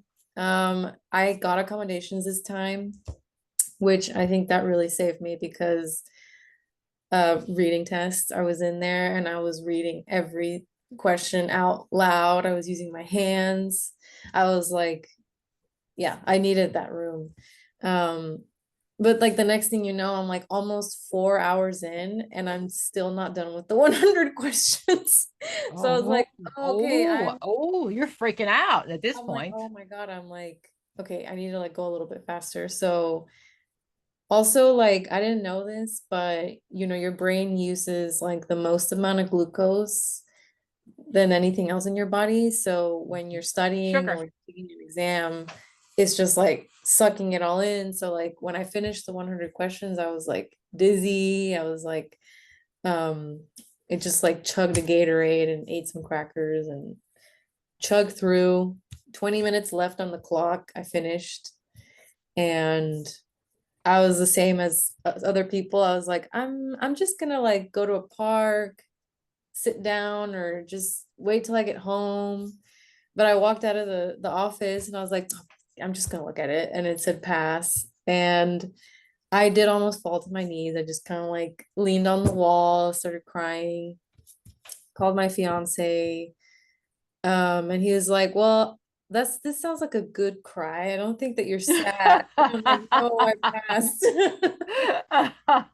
Yeah. And then my mom already had a gift for me, which I was like, wow, okay, you believed in me. That's so cool. That's so very cool. Oh my goodness. Emailed So in your accommodations, did it say that you could bring food in for your locker or put food in your locker? No, but there was a machine with food and drinks and stuff outside. So I had that. So when you have extra time, you have time for that. That's the one thing I think is really important. You have time for that. So I'm ADD. So even, you know, there's at some point I'm in my zone, but also then at some point my blood sugar is going to drop, and I'm not diabetic, but that's normal. That's normal, right? I've given all my energy into this and my blood sugar is going to drop. So I like the fact that you had plans for that. Was the first 100 harder than the second 100? I hear that all the time. I think it was just hard. The whole thing. The whole test is hard.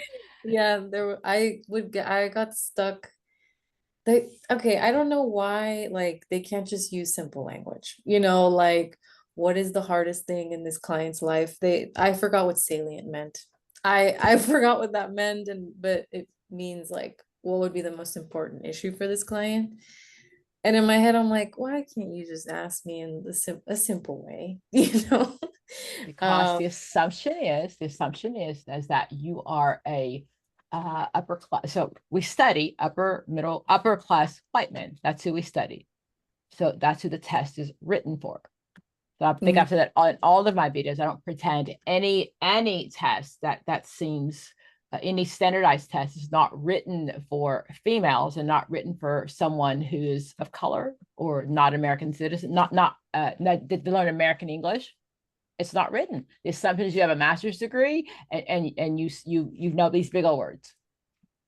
So I've always said to everybody, keep your closed caption on. When you don't know a word, be sure and Google it and put in the word plus psychology or plus counseling so you know what it means and use it. But it's not written for you. It's not written for you. That's why it's not written for you. Yeah. But I just am so grateful. You, Latoy, everybody, your daughter. I was watching all of her like research videos. She really helped me. But yeah, I went up 25 points. So I'm like, that's crazy. Wow. That is amazing. Yeah. Wow. So what was your score? 114. Oh. You're throwing off my curve, girl. Okay, I need you to just keep it down. I'll be throwing off my curve. I can't help you. Keep it down. Do they make the test harder if it keeps going up, or? Well, so what happens is, so I know on Facebook, they're out to get me. Oh my gosh. What happens is the test is normed.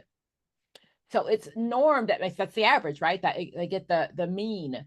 So if I have a semester, especially if you're that 6-month window, if you're the state that can take it every 6 months, it's based on the average of the people that took the test in the 6 months prior.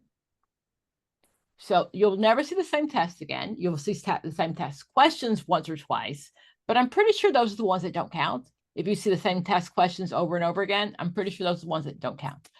So, but it's normed. So if in this cycle, everybody's scoring 140, 135, whatever, that raises the average. So the first time that I used to swear to my clients, I swore up and down to my clients, if you scored 100, you'll pass. You'll be fine. You'll score 100, you'll pass. But in that semester, that wasn't true. It wasn't true. The norms were so high. So we've kind of scaled back. We always want to teach you what enough to pass. But it throws off my norm. It throws off my norm. When you smart people get into 135, there's 200 questions on the test. Only 160 count. It's a power test, right? So it's written that you can't get a perfect score. So I figure the closest you can get, probably the closest to perfect score would be about 145, 146. Because it's written that you'll never get a perfect score. So that's probably the best you can get. So between whatever you needed and 145, we want you to stay on the lower end because I don't need a lot of people getting a lot of 120s, 125s. It throws off the norm. So all of you had all of these things you'd seen on Facebook, all of those myths you'd seen. Did taking the test dispel any of those myths? I was thinking like I'm on this Facebook group, and recently somebody posted anonymously, like, has anybody else just given up on their dream because they can't pass this exam? And people in the comments like, oh yeah, I completely like left the field, I like this and that. And I remember seeing those kind of messages before and just getting so scared. And now I look at these messages and I'm like, not to be mean to myself, but I'm like, if I pass this exam, like, I've always struggled with school, like always since I was a kid.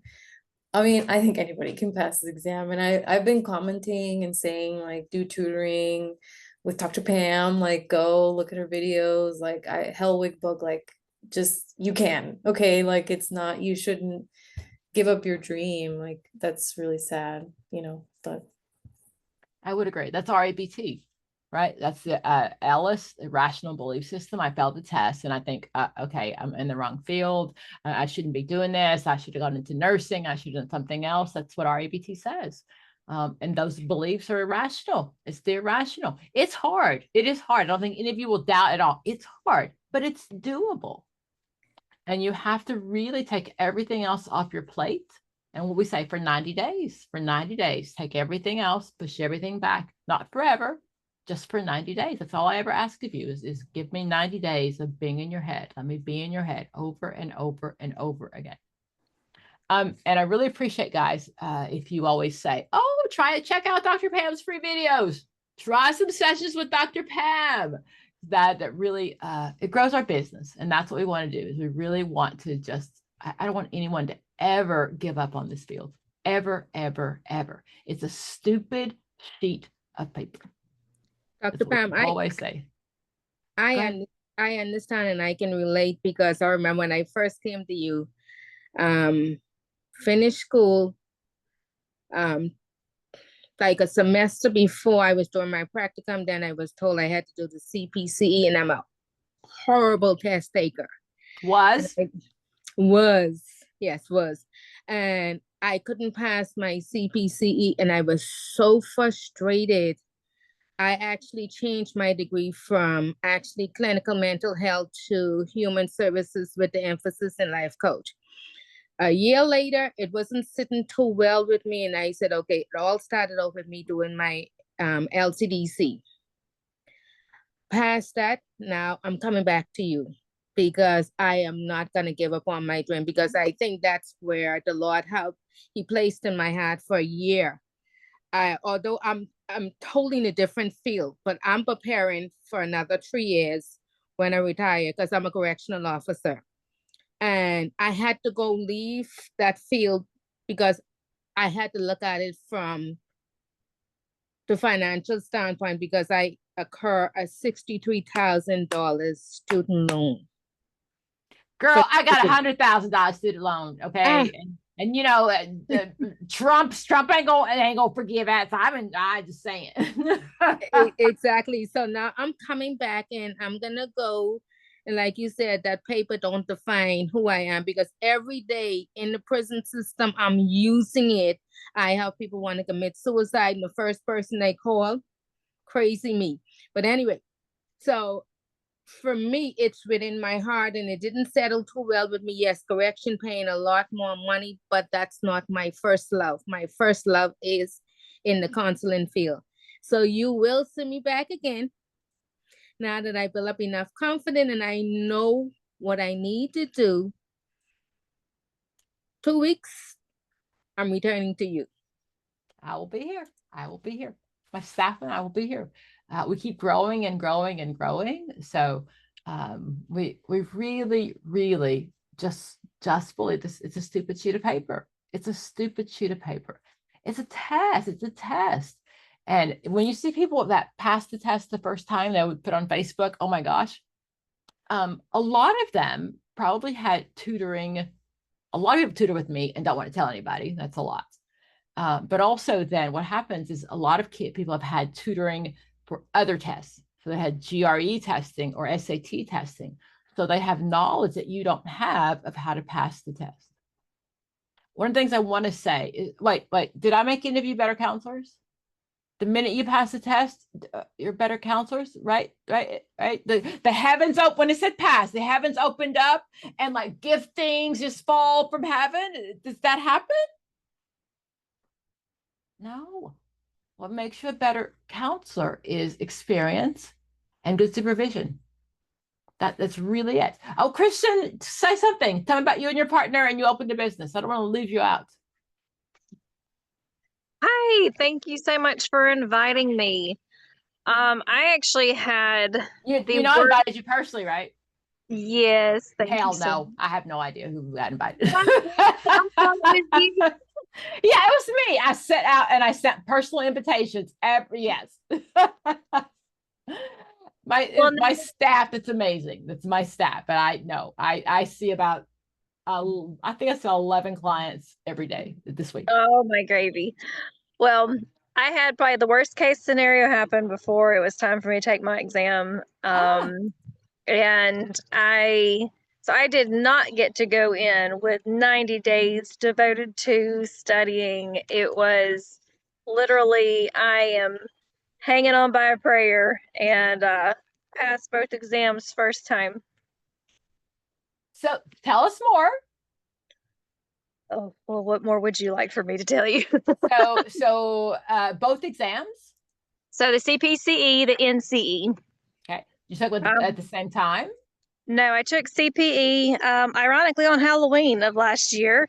That was another frantic experience, but that was my own doing that time.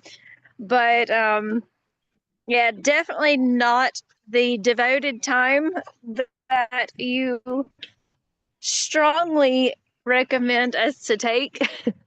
But every single time I was in the car, and I have an hour and a half drive one way to school. So to school, to home, every opportunity that I could while keeping my sanity intact, I was listening to your videos.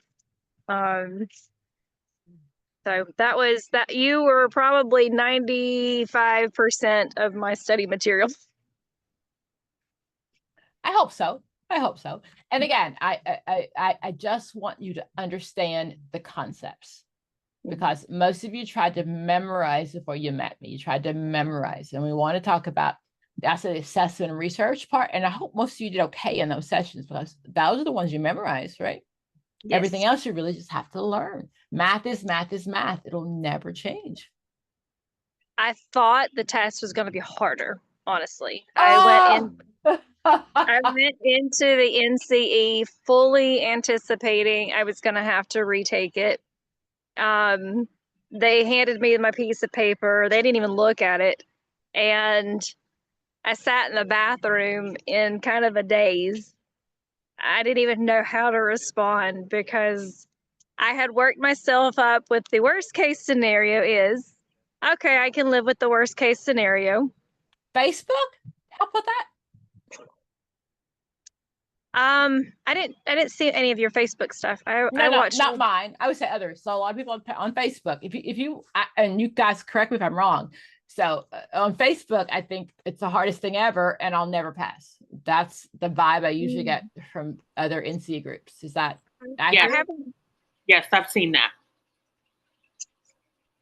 They won't let me in anymore, so they keep kicking me out. So I can't get into other Facebook groups. I don't know why. Yeah. But usually on Facebook, that's what you see. And I usually tell my clients, stay away from Facebook, especially that last month before your test. Stay away from that. I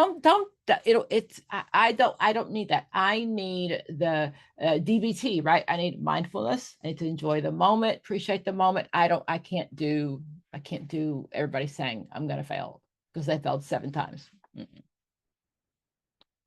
Okay. So not from Facebook, but that was in your own head then that you're not going to pass. Just historically, I have never been a very good information retainer. So I'm a doula and a childbirth educator. And I have kind of laughed over the years that if somebody were to actually sit me down to a test, I probably would seem like I don't know what I'm doing. But in practice, it's like it's a whole totally different world. So I'm feeling a lot more confident in myself overall, just as a woman, as a student, as a provider of care for women in the community. I'm excited. I've had some really negative experiences with counselors in my area, so that's been the big motivating factor for me to go private practice. I live out in the country. I'm on my farm. Where do you live? I'm in Blount County, Alabama. Okay. So you're the place for the questions. You live in a rural area and you're the only counselor in the area. Can you treat your ex-boyfriend or ex-girlfriend? Right? Is that you're the question, right? I've had all these conversations in my classes at school of boundaries. And I actually had to have that conversation with a person in the community today, of what that would look like once my private practice is up and running. So very thankful for very well written codes of ethics that also help to navigate these complex situations.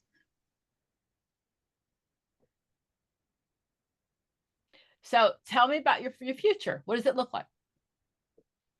My original heart's desire before the adversities that I've gone through was to bring back counseling services to my community because our county has very little. I am very trauma focused, attachment style focused. Very. Oh, you're going to use some Margaret Mailer stuff in there? Is that what you're saying? Did I hear you say you're going to use some? Okay. So. And I have a heart for couples in marriage. So. You muted yourself. I don't know how that happened. Our community doesn't have very many counseling services in general, but definitely they lack what I'm wanting to bring to the community. So you're going to change the world. You're going to change your community. You know, if I could bring anything, I would love to see us counselors loving each other better. That's something that I would love to be a part of. How do we heal the ruptures that have torn even our own profession, it seems like, apart? So for all of you, you know that now that you're licensed, when you start billing and making money, the people who are going to call the board on you are going to be other counselors. Like, oh, what is she? Why she got so many business? What she got all these people over here, and I got 3 clients. She got 50. So I always say to you, hopefully, and in all my videos, I talk about I think the most important thing is the code of ethics. So I'm ethical, right? I'm ethical. I'm ethical. I follow the rules of the code of ethics. Okay, so do you live in a county where you could barter? Bartering is not something that I've seen in this community. So pricing myself to such a place that, one, I do pay my bills, but also that I am affordable. But also looking into getting certified with insurance or credentialed with the insurance companies too. So that's on the docket. I've already made that phone call today. So for most states, you want to have your Medicaid provider number. Okay. So that's where most states start, because Medicaid will pay for, most states will pay pretty well for mental health services. Okay. So that's where you want to start. And then once you're a Medicaid provider, it's usually easier to get the other insurances on. When I first started my practice, there were 5 of us in my small group practice. And what we did is one person would try to get on one being an insurance provider. And once they got on, it was easier to bring the whole group on. Okay. Okay. So that's the goal is if you're, get your Medicaid provider number first.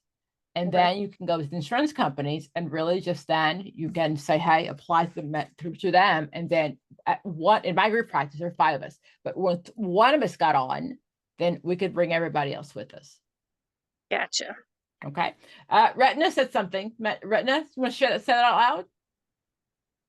Yes, ma'am. I make sure, like I said, you get your Medicaid provider number and your NPI number. It's so important. You're gonna need those and because the insurance company would definitely give you, that will be, they understand that you understand what the rules are. You know, like you want to be as much, let them know that you understand what's going on. And I'm blessed to be able to have people in my church community and who I work with who are psychiatrists, psychologists, and I'm always going to them and asking for advice. And with the women in what I work, that I'm blessed to have is they are trying to mentor me to move forward and stop saying, like Doctor said, I can't, or don't, just expand my dreams. You know what I mean? They want me to pour into me instead of me keep pouring into others. And that's what I'm trying to do now, pour into me so I can move forward. Because I'm going to have to work till I'm 800. So I'm going to prepare myself. Yes. So Okay, make sure so- you pour into yourself.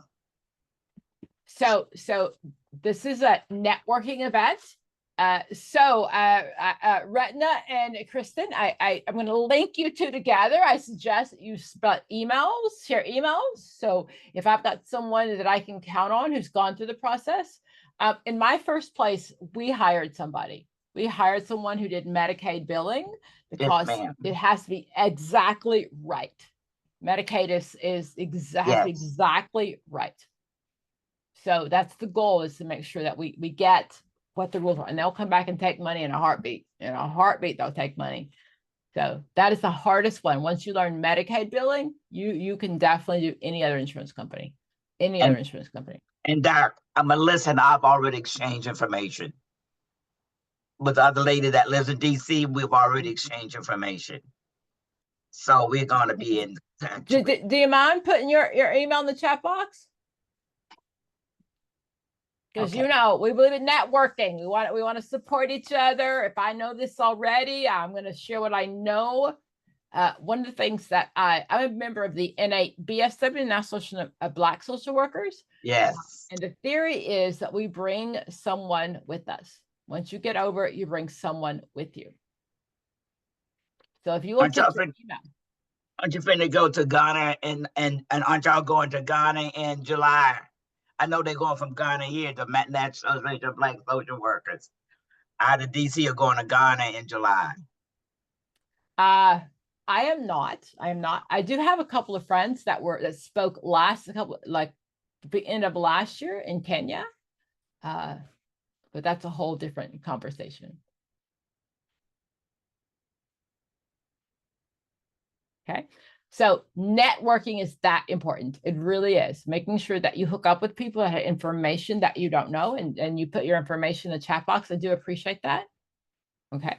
As you're trying to build a business and grow a business, you need to have people who've done that for you. Don't recreate the wheel. If you know someone who's done it already, just follow their pathway. By the way, if you tutor with us, you know that you signed a no compete contract. So if you try to open your own tutoring company, we'll come after you. Just so you know, we'll come after you. We got lawyers on staff. We'll come after you. Just so you know, you can't compete with us, but you can work for us. We'll do 1099 all day long. Okay. Lafrida, oh my gosh, my school counselor, how are you? Lafrida, are you driving? Did you guys hear Lafrida? Is it just me? Okay, can't hear you.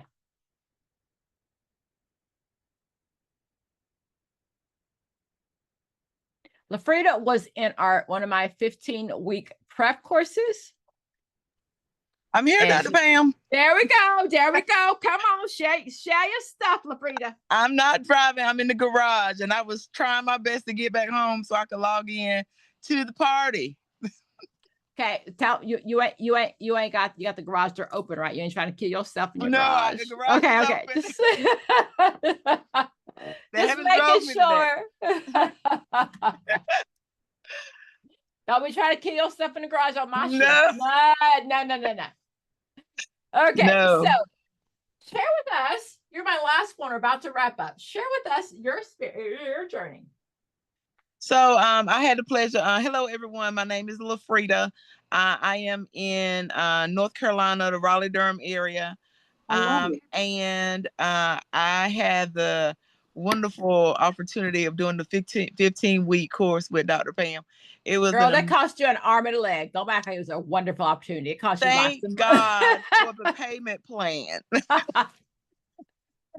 Thank God. I literally think it started when I signed up. I'm gonna be honest with you. So it was like I knew I needed to do it. But it was a great opportunity. I loved it. Dr. Pam, listen, y'all know, everybody in this room know Dr. Pam. If you don't have had the privilege, listen, she checked me. So my anxiety was absolutely getting the best of me. I would be in the meetings and my hands in my head. I'm in the screen looking like I'm about to jump in her lap. And she was like, well, Frida, what are you doing?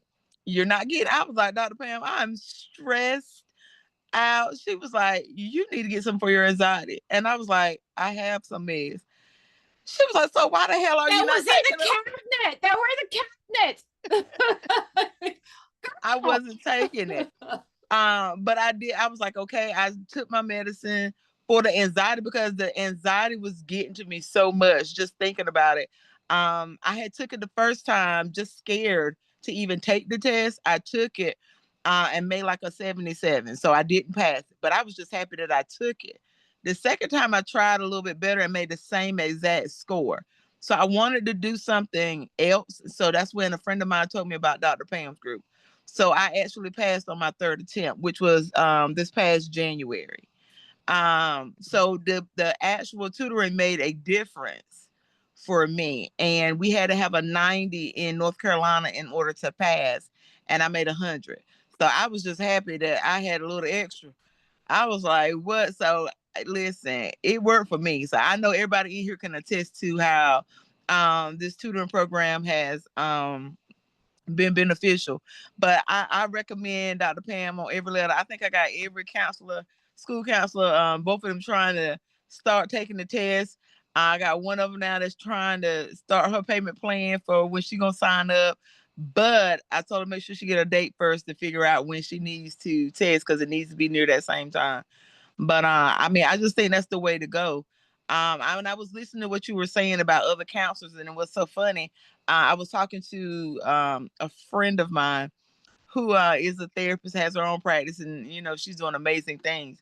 And what's funny is that she told me literally last night, she was like, well, a lot of people aren't able to get clients now because they were depending on, with the political climate, how people thought they were going to be running to therapists, and people are not doing that. So it's really hard for people to get therapists. I mean, to get clients now. So I felt that was kind of like a dig to me, because I'm thinking I know people that got a wait list and for people that's wanting therapists, but that's just a testament to what you were saying, how people can be competitive. You know what I'm saying? But in my mind, I think it's enough for all of us to eat. Walmart and Target know about each other, but they haven't stopped putting stuff on their shelves.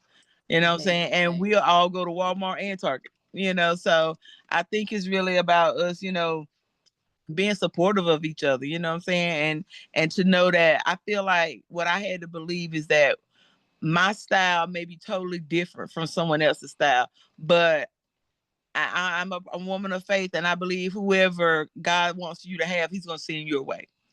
And that's what you're going to need. So just like I needed Dr. Pam. Dr. Pam, I needed someone who's going to give me some straight, no chaser type of tough love. She gave it to me and it worked. So yes. So I'm also now a Dr. Pam groupie. So I said wherever she starts going from now on, I'm going to be stalking her. I'm like, hey, Dr. Pam, you remember me? Please, please, please, please, please. Really. I live in Chattanooga. If you're in my area, I love to cook. I love to cook. I will invite you to my house. If you live in my area, you get to study with me. So somebody people talk about studying with Jasmine. Jasmine lived in my city and I tutored her and I get to my house. I love to cook. I'm a feeder. I don't love to eat, but I love to cook. I love to cook. I'm a feeder. So, okay, guys, we're past our time. So anything else? Give me some words that you want to share with people who are just starting. Who are starting to study. Yes, of course. For those who took the test like in January, February, how long after you submitted your application did it take for you to actually get that piece of paper, your license? Depends on your state. Okay. Where do you live? In Michigan. Anybody else in Michigan? Anyone who's got their sheet of paper yet? I'm waiting. I had submitted, and actually I'm in between Georgia and Texas right now. So right now I'm in Georgia. I'm in Texas, but I started in Georgia. So I've submitted all my stuff to Georgia. The only thing I was waiting on was my test scores.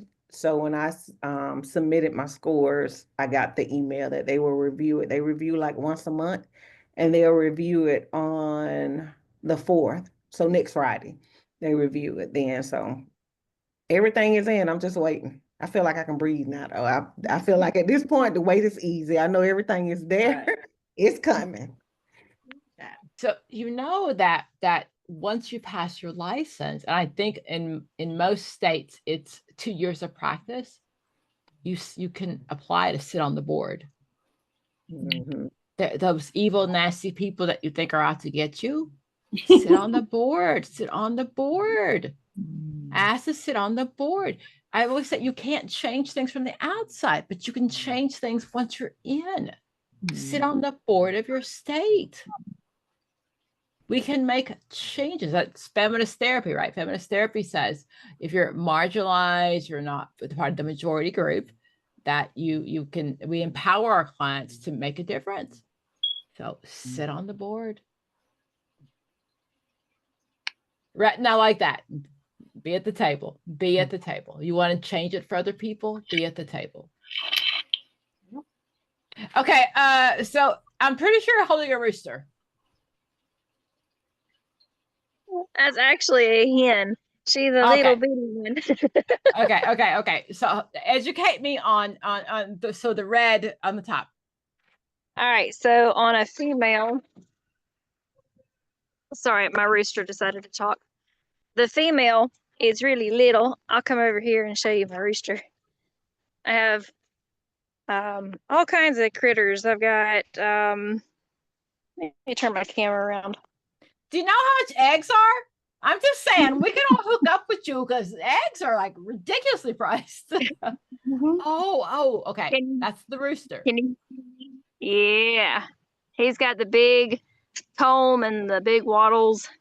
Oh, this is my mama turkey and daddy turkey. Oh, wow. And he is a ladies' man. He loves to flirt. So, yep, that's it's a chicken I'm holding. She's little bitty. She's a bantam. And she's a snuggle. She likes to snuggle. But I only know about that because there's a restaurant in my city called Bantam and Biddy. So I know the eggs. That's the only reason I know that. So that's very cool. So have you thought about using those resources of outside and using it with clients to kind of understand how important the environment is and getting to work in the environments? I'm not interested in bringing clients to my home farm, but the land, so my significant other has 20-something acres of land, and that's where we're going to be building my private practice. And I am looking at maybe having some kind of large breed rabbit to have as like a pet therapy companion. Yeah. I have horses out here, but I'm not interested probably in getting into the equine therapy. There's just a lot of legal stuff that I'm really not wanting to tackle, at least not right now. But absolutely am open to the idea of doing outside therapy. He's got a few different areas on the property that I'm looking to specifically convert into outdoor therapy spaces. But I've got to also find out what are the legalities that I have to, how do I cover myself in case somebody twists an ankle, gets bit by a spider, or stung by a bee, whatever people would sue for, just to make sure my T's are crossed and my I's are dotted so that we can have a safe from both sides way of providing therapy. I'm going to suggest that you look at interns because my interns, the school insurance covers them. Okay. I wouldn't be able to have an intern working for me until say for my state, I have to be practicing as an LPC for 2 years, I think. Okay, so 2 years from now, though, really, those interns are free labor. we have a horse ranch, a horse place here, and not only horse, they'll do other things. And I've got clients. I work in rural North Georgia. My school's in rural North Georgia, and I've got some clients some students who don't mind shoveling some stuff, right? Because that's what they're into. So, but definitely, all of you, you bring you to the table. You had to pass a test that wasn't written for you. It wasn't written for you. You learned the King's English. You learned how to pass a test that wasn't written for you. But now that you've passed that test, you get to bring you into the environment. Bring the best you can be, whatever you're good at. If you're into horses or cows or whatever you are, bring you into that. That's what's going to make you unique. That's what's going to build your business.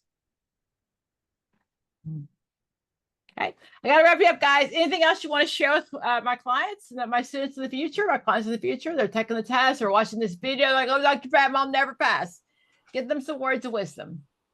Keep going. Don't Keep going. Don't quit. Self-efficacy, that's Bandura's term. I hope you've used that in your practice. I hope you use those words, self-efficacy, because you've taught that 1,000 times, right? Get out of your head. Unless the test says your name, your first last name, and your agency and your social security number, we don't care what you think. Yeah, go with your gut and your intuition. Like you said, believe in yourself. Believe in yourself. Only after you've studied them. Yeah. Okay. So there are some questions on the test that you're going to get right because you've spent 6 years studying this stuff. Okay. But yes, definitely. And stop thinking all the things that made you an excellent counselor make you a horrible test taker. Get out of your head. No one cares what happens in your agency. If your agency says we don't take gifts, fine, but the code of ethics doesn't say that. Anything else, guys? Just some tips for people that are watching this video 6 years from now, 5 years from now. Find Dr. Pam's videos. YouTube is your friend. I really appreciate that. I really do. And I will say that most of my clients really prefer the short videos, but if you watch the long videos, sometimes I'll just drop things in there that you won't get in a short video. So the long videos, if I'm in a group session, I'm doing whatever, I'm going to drop some tidbits that you might not think you need, but you do. Well, I will be right back with your videos going for the NCE. Very cool. Very cool. Anybody taking the 5-letter exam? Any states require that one? NCHMC? Oh, that's my favorite, my absolute favorite test to tutor. It's very clinical. In some states it requires both. Some states require both. And where I live, Tennessee requires both. And it's one of my absolute favorite tests. You get the vignettes, you got to like diagnose, and you got to figure out the treatment and code of ethics, but that's my absolute favorite test to tutor. So that's the difference between the NCE and the 6-letter. Is this the vignettes? They're long vignettes, and you have to be able to diagnose. It's a very clinical exam. I love that one. That's my favorite test to tutor. Absolutely. But you have to know that you have to diagnose. In the NCE, you're going to get like 5 or 6 maybe diagnostic questions. Okay, guys, I'm going to let you go. Thank you so much for spending your free time with me. Thank you for giving back to our community. Thank you for trusting me. Because a lot of you, when I said, just listen, like, oh, what? Notes all the time, Dr. Pam. I've got to take notes on everything. Because that's how you got to grad school. But most of my clients at the end realized they learn differently.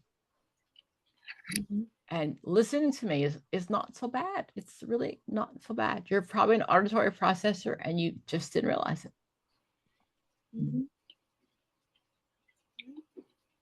Anybody want a word of advice for anybody else? Just breathe. Just breathe. Just breathe. I'm going to say DBT talks about just enjoying the moment. And most of you have seen my video when I talk about when I took the test a million years ago when dinosaurs roamed the land. That's my kids. And I just remember being in the room. Being in the room was the most important thing. I didn't know I was going to pass or fail. Back in the day, pencil and paper tests, and only one place that you could take it was the Capitol.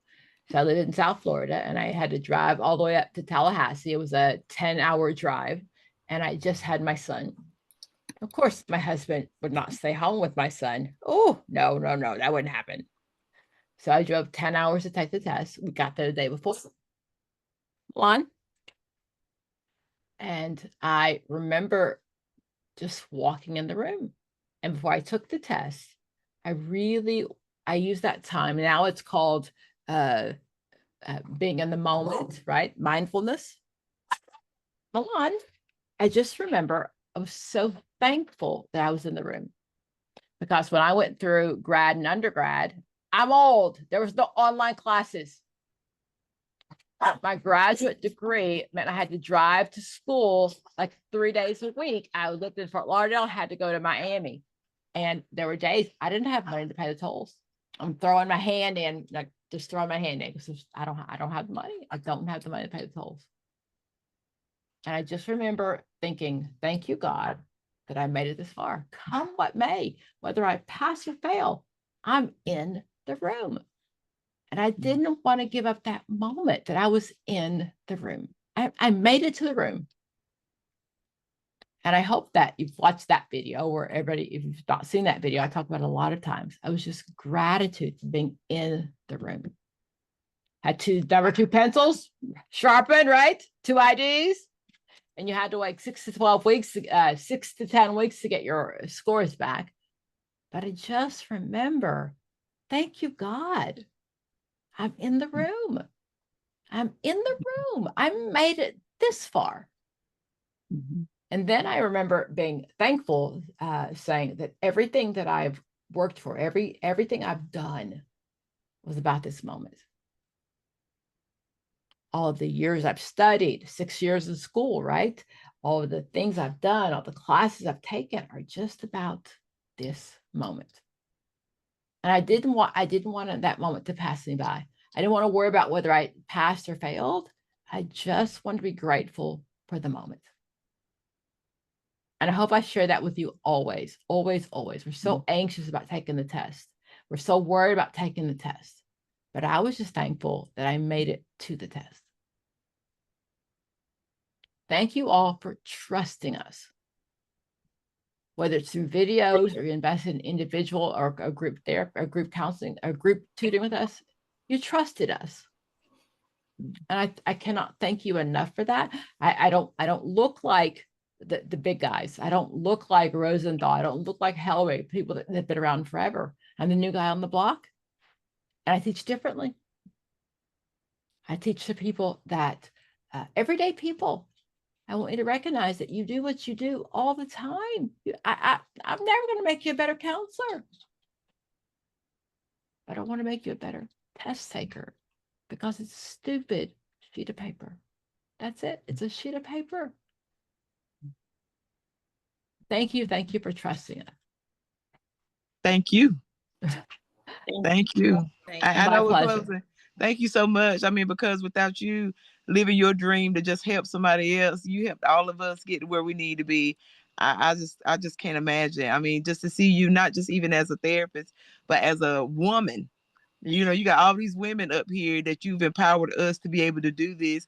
Then as an African-American woman, and then as a business owner, I mean, you're just inspiring and all the way around. So, I mean, thank you. I mean, from the bottom of my heart, I really am in awe of who you are as an individual, as a professional. You're killing the game. You're killing the game. Thank you. But I'm a firm believer there's room at the top for everybody. There's room at the top for everybody. And a lot of us as African Americans, the history has been there was only room for one at the top. And that's not true. That's not true. That's not in the genogram. That's not something I'm going to pass down. There's room at the top for all of us. And I've definitely rocked the old white man world. So thank you guys for hanging out with me. Thank you for trusting us. And I'm so proud of you. Keep in touch with us. Stay on our Facebook page. Email us. Dr. Pam, I made this $100,000 this year. Dr. Pam, I saw 12 clients. My rate's $250 an hour. Let us know. Don't leave us. Let us know. Absolutely. Bye, guys. Frida said it best. Bye. Thank you. Bye-bye.